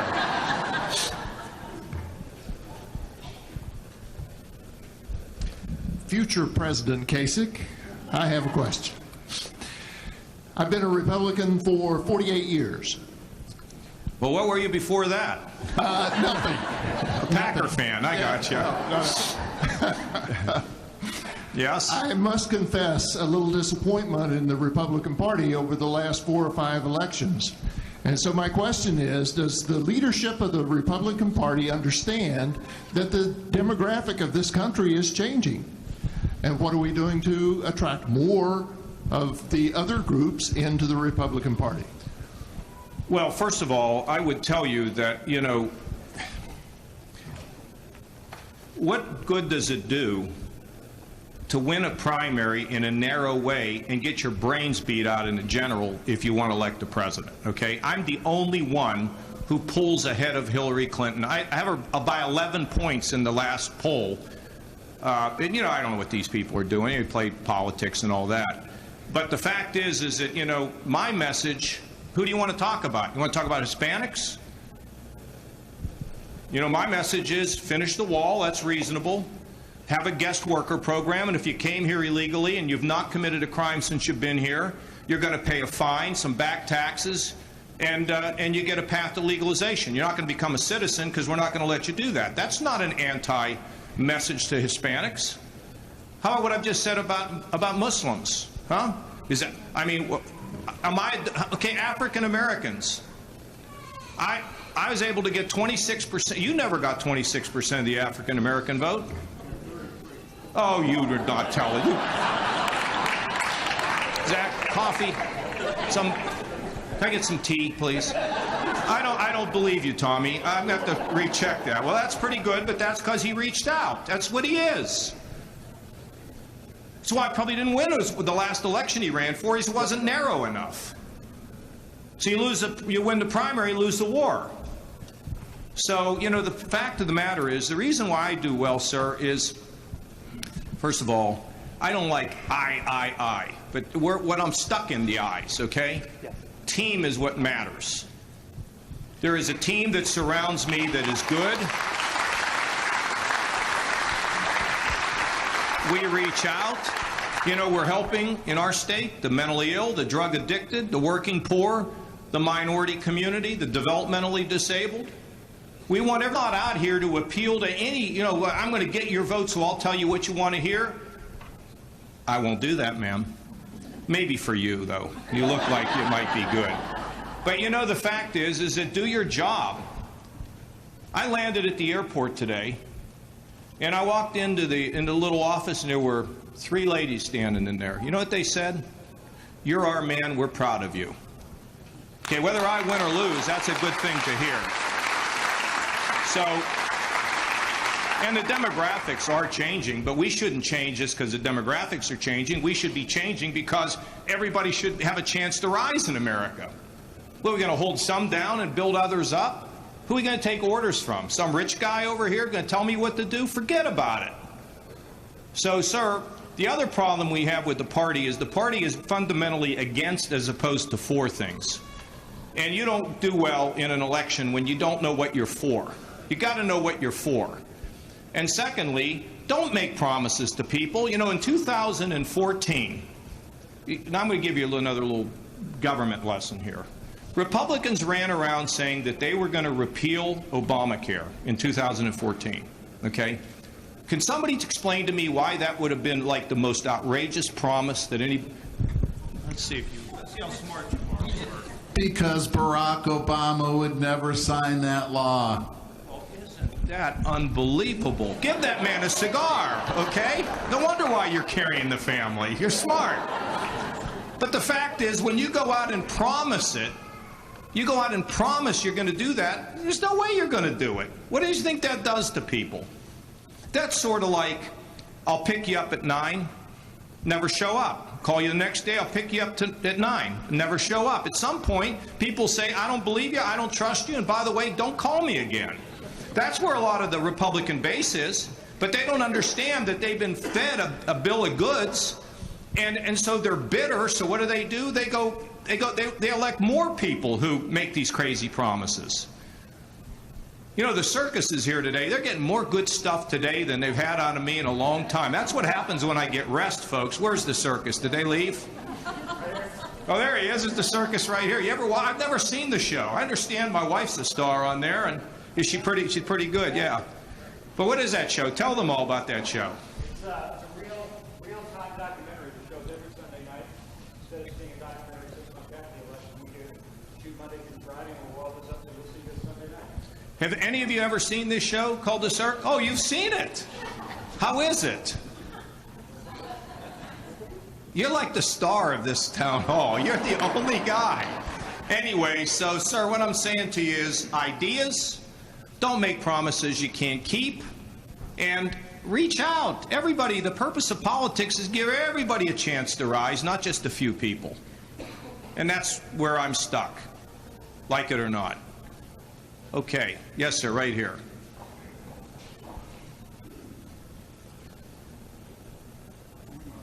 Survivor, and I want to thank you for supporting Medicaid expansion. I do have a question about the Trans-Pacific Partnership. From what I've heard, it would increase wealth inequality, take some manufacturing jobs, and some American sovereignty. Could you comment on that, please? Well, I'm glad. I mean, people say, was that a hard decision to expand Medicaid? No, it was a piece of cake. If I got a chance to help the mentally ill, the drug addicted, the working poor to get up on their feet, why would I say no? I don't know if any of you saw 60 Minutes last night about the, what is it called, the health wagon? Did you see that story? Well, that's what it's come to? We got to drive around and do cupcake sales to help people that don't have any health care? Well, anyway, let's go to your question. Are we going to lose sovereignty because of TPP? No, we're not going to lose any sovereignty. What's the problem with it? I think one of the problems that may get resolved before it's over is what we call currency manipulation, where a country, manipulates their currency. Now, that's always hard to find out. But if we can find it out, then it ought to be a trade violation. Now, let me also say to you, the reason why we need that agreement, these are all these countries in Asia. We need to have allies in Asia that protect us or offer us support against an increasingly aggressive China. No, we don't need to declare China as an enemy, but we need to understand who they are. Now let's talk about trade in general. Okay. 1 out of every 5 Americans has a job connected to trade. 38 million Americans work in trade. So let's say we decide we're not going to have any more trade. Okay, what happens? Well, what will happen is we don't have any trade, so nothing comes in. The prices of what we have here goes up. So people buy less of it. If they buy less of it, that doesn't mean we need to make any more of it. So what does that do to people who work? It unemploys them. Now I'm going to tell you another thing that's really interesting, and it's about a thing called innovation. When Tommy and I were kids, do you know why the Japanese cars got into this country? Because our cars weren't very good. Okay, they were not very good. And when the Japanese cars came in, well, all of a sudden the U.S. automakers said, maybe we better make better cars. Maybe we better compete. So yesterday I'm watching the LPGA and they got the Kia golf tournament. It's unbelievable. But the fact of the matter is that trade, sir, can be good for innovation, and look, America is the most open economy in the world. All we're doing with trade deals is lowering their barriers. Now, you got these guys back here, they don't want to hear all this talk. So what happens if something comes in here and takes a job away? Well, I tell you, the answer to that is we got to be right in front to take that worker and retrain them, because jobs are always changing in this country. You know, we used to make buggy whips many years ago. We don't make buggy whips anymore. Somebody else makes buggy whips. But what we know is that if somebody gets displaced by trade, we got to be there. When I know something's going to close down in my state, for example, we have a company that is going to close a facility over time, and it's because the oil and gas industry has gone south and they're not making as many things. So you know what we're doing? We're up there. We're going to send everybody up there. We're going to train you for something that's real so you can get another job in a changing economy. Now, I would also tell you that when countries take advantage of us, we need to act immediately against them. Because I think we've been arrogant in this country by saying, oh, well, they're cheated, or we'll get to it later. And let me give you an example. I have a friend who ran Weirton Steel. I called him the other day because we were discussing trade. And I reminded him that when he was the CEO of Weirton Steel, they closed down. They went bankrupt. Part of it was because he couldn't get a vote from the retirees to try to straighten out the finances. But you know what he told me? The problem gets to be when you know that somebody's cheating, they know how to cheat and they know how to be smart about cheating, Tommy. So what they do is they cheat in ways, and by the time we accumulate the information, the job is gone. We need an early warning system when we suspect it and see it, and we got to stop these people from sending their products in this country. So I think we can have a system that works for the workers, that permits innovation, the change of industry, but you got to also have fair trade deals. You got to enforce them. And in addition to that, if somebody does lose their job, we got to get them another job. And how you getting along, by the way? How long have you had polio?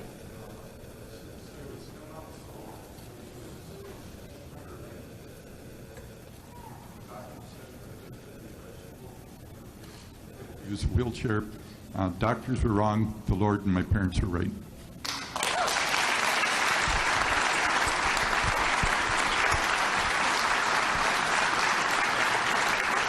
That takes me to one other thing we have to think about here. Remember, I was mentioning that we have to keep our eyes open when we see trouble. But there's another thing that we have to realize. And, you know, the Lord has made us special. You know, I was in Utah and I said this to a young lady. I said, you know, there's never been anybody in the world like you, and there will never be anybody in the world like you again. So you're special. And she started to cry. And I don't know whether she was touched or whether she was frightened. Maybe. My wife pointed it out because I told my wife about it. It was a very special moment. But you know, when we know we're made special, and we know we're made special for a purpose, then it is our job to carry out that purpose. That's, I think, what the Lord wants, isn't it, sir? And so we have to figure out what our purpose is. And the strength of our country is not in, Kasich's here, maybe he'll be president. Okay, great. I'll do my job. I'll get the numbers to keep going up. I'll go to Europe. We'll fix these things. But our education, our poverty programs, programs for the lonely, our seniors who are left alone, those problems, those things get fixed right here in La Crosse. They don't get fixed. What am I going to come in here on some charger and with a big white hat like McKinnon over there and fix your problems? Who do you think? What do you think the strength of our? Where's the strength of our country, ma'am? Can you tell me? Where's the spirit of our country? Where's it rest? Among its people, with its people doing their job, all of us together, to make things a little bit better. That's where it rests. Other questions? Yes, sir. Thank you, Alex. And we'll come to you next. Ladies next.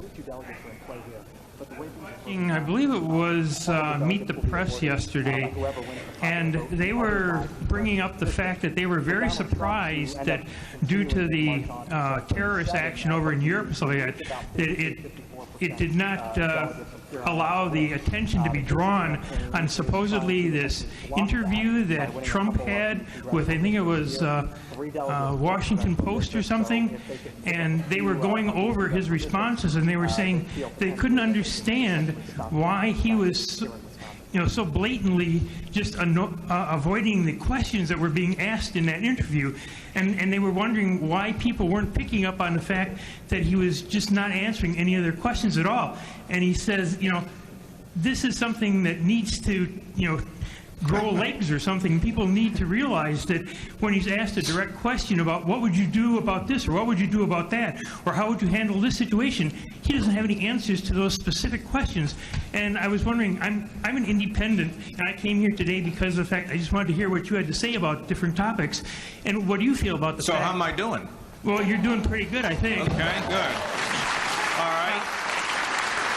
But let's just move on to the next person here. No, okay. How do I feel about? Look, sir, here's the situation. Well, I'm just wondering what you think about what he's saying about that he just has these flippant answers, but he doesn't go into any detailed explanations of what he's going to do. Let me ask you a question. Do you think I have time to watch Donald Trump's interviews? I mean, I don't mean that disparagingly, to tell you the truth, but I got like a lot of things I got to do in my life.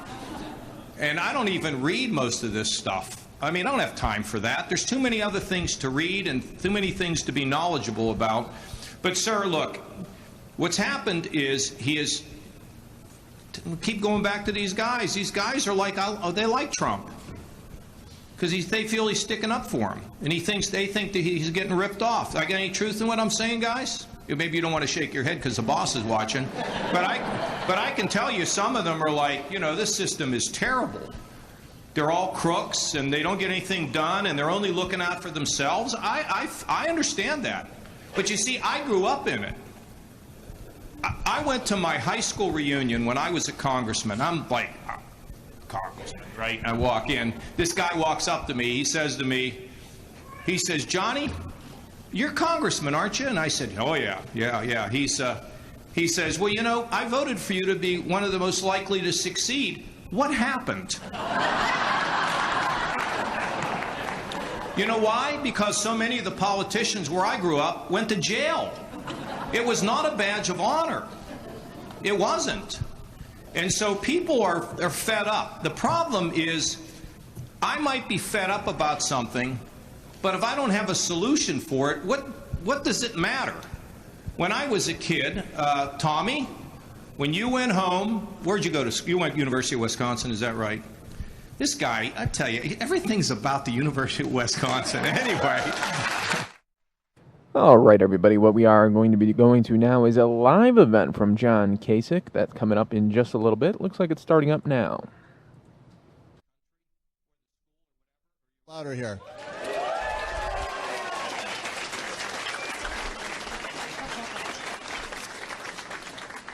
So I'm former U.S. Congressman Scott Klug. I actually represented this area when there was a Republican in charge. And this is going to be a great night for all of you in this room to have a chance to see my old friend John Kasich. People ask me, why John? And the answer is because I served with John for years and I know him well. You know, I looked at the photo op the other day with the White House, and I never thought in my life I'd see a U.S. president standing with a Castro brother with Che Guevara behind him as the setting for the photo op. And I think that just tells you how out of touch the current administration is. And when there are people dying in the streets of Brussels, the president's out tangoing at night. It's a very scary world out there. And John understands that. And one of the reasons is he served on the Armed Services Committee for years, and he understands the threats the U.S. faces. And he understands the economics of it. I actually had a chance to serve with John when I was in Congress, and we balanced the federal budget. And instead, for the last 8 years in Washington, all we've seen is more programs and more regulations and more money and an economy that continues to limp around. So he's a guy who understands the rhythm and the feelings of the Midwest. Now, we know he's an Ohio State fan, and we won't hold it against him, right? And I keep reminding him the red in the stickers is for the Badgers, not for Ohio State.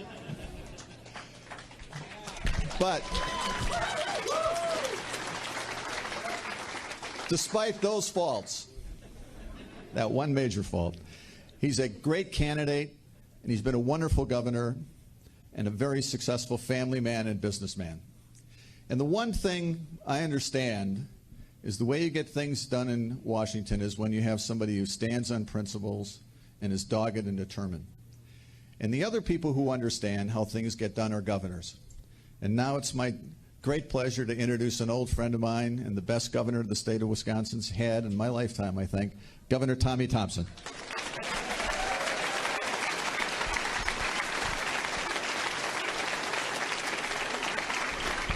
Thank you. Congressman Klug.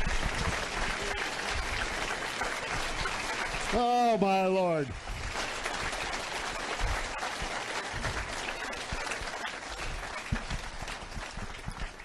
Congressman Klug, ladies and gentlemen,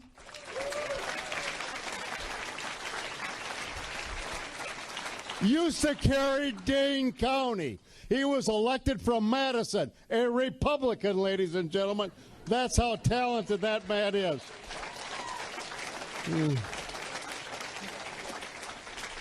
What a great crowd. And you know something? People said you can't bring a Republican candidate for president into Dane County and Madison. Isn't that what they say? And take a look. We got a Republican candidate for president in Madison, Dane County, and no demonstrators. Now that is an amazing thing, ladies and gentlemen.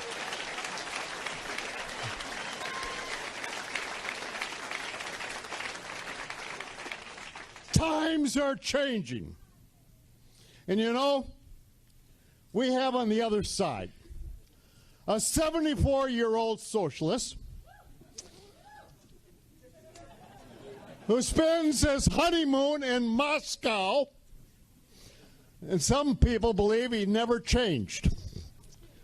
And then we have a candidate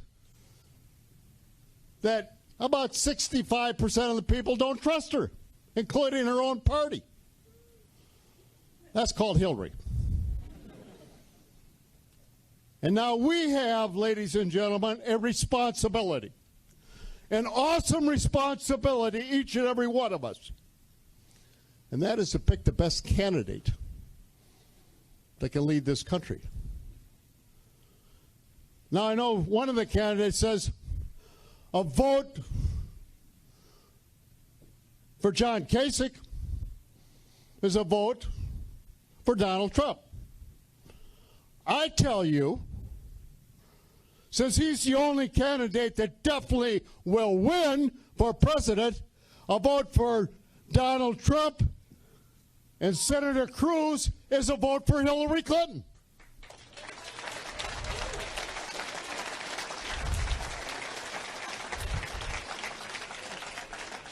Now, our country's in bad shape. We all know that. And we have an opportunity now to really select the best candidate. Let's just take a look. We have a candidate, John Kasich, who went to Congress at the age of 30, even younger than Scott Klug. Went to Congress and he said, I'm not going to wait till I'm 70 years old and become chairman of the Budget Committee. I'm going to figure out a way that I'm going to become chairman of the Budget Committee because that's where the action is, and I want a balanced budget. Isn't that what all us Republicans want, is somebody that's going to be fiscally responsible and is going to be able to balance the budget? Who is the one guy? Who is the one person? Who is the one person in the last 50 years that's balanced the budget? One person. He had help with the other members of Congress, like Scott Klug, but it was his initiative, John Kasich, that balanced the budget in 1996, and Wisconsin and the United States was never stronger, more profitable, full employment, and we had excess money for education and for all the other things, a strong military, which we need today. That was John Kasich, ladies and gentlemen. And then he decided he was going to go back to his home state of Ohio. Now, there's one thing about Ohio. I love Ohio and Ohioans, except during football season. And I want you also to remember a guy by the name of Koenig, who made a shot against Xavier, a shot that was heard around the world. Xavier's from Ohio. Wisconsin won. Remember that. And we beat the Buckeyes. Remember that. But now we have a guy that's a governor. He went into Ohio, just like I did when I came in as Wisconsin. Wisconsin was going nowhere. Everybody said it couldn't be done. John Kasich turned Ohio around, full employment, a balanced budget. He's got over $2 billion in the bank. He's putting money into education, into helping the economy grow and creating jobs. Now, that is a governor, ladies and gentlemen, that showed that he could do it in Washington. He did it in Columbus. He did it in Ohio. And that's the candidate, ladies and gentlemen, that can reach across the aisle, get things done, and make us all proud. That's why, ladies and gentlemen, I'm for John Kasich, and that's why, ladies and gentlemen, we need John Kasich as the President of the United States of America. Let's make it happen. Let's show him from Madison and Dane County that John Kasich is a candidate.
Goes any farther, you know, the new president of Argentina, who the president was with, by the way, doing the tango after a baseball game with Castro. The new president of Argentina is a really good dancer. I don't know whether you know that or not. He actually likes America, which is really great.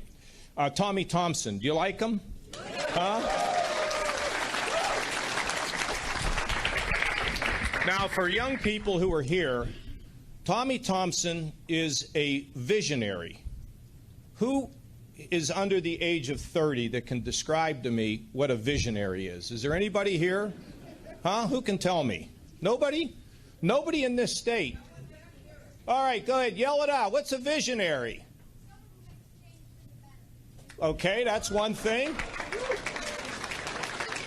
How old are you, kid? 12. Well, you better come up here and get a handshake. Come on.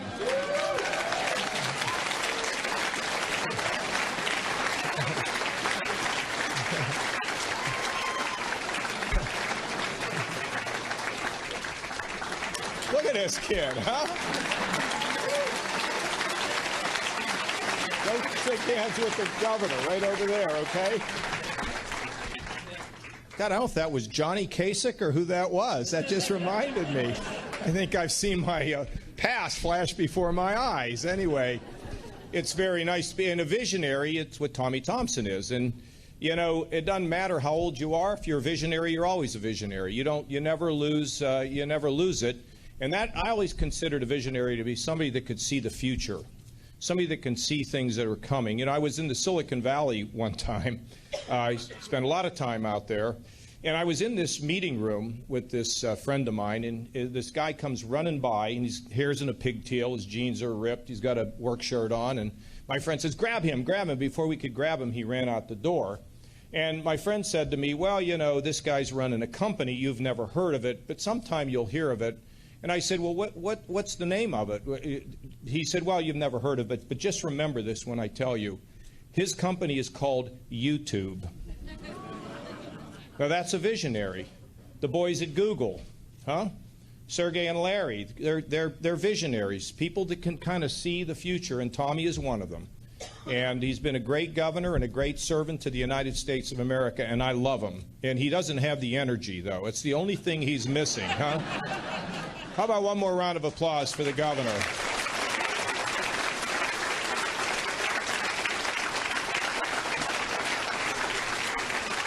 This is a nice crowd. Scott Klug was my former colleague as a congressman.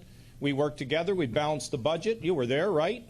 You better remember that. He was just great. Did you represent this area? I did. Do you all remember Scott Klug? Huh? He is an extinguished former congressman, okay? So I want to take a lot of questions because we've got a lot of young people here. Anybody here go to the University of Wisconsin at Madison? Great. Good. Are you going there now, sir? Yes, I'm to graduate in the spring. You mean you went there? 1966.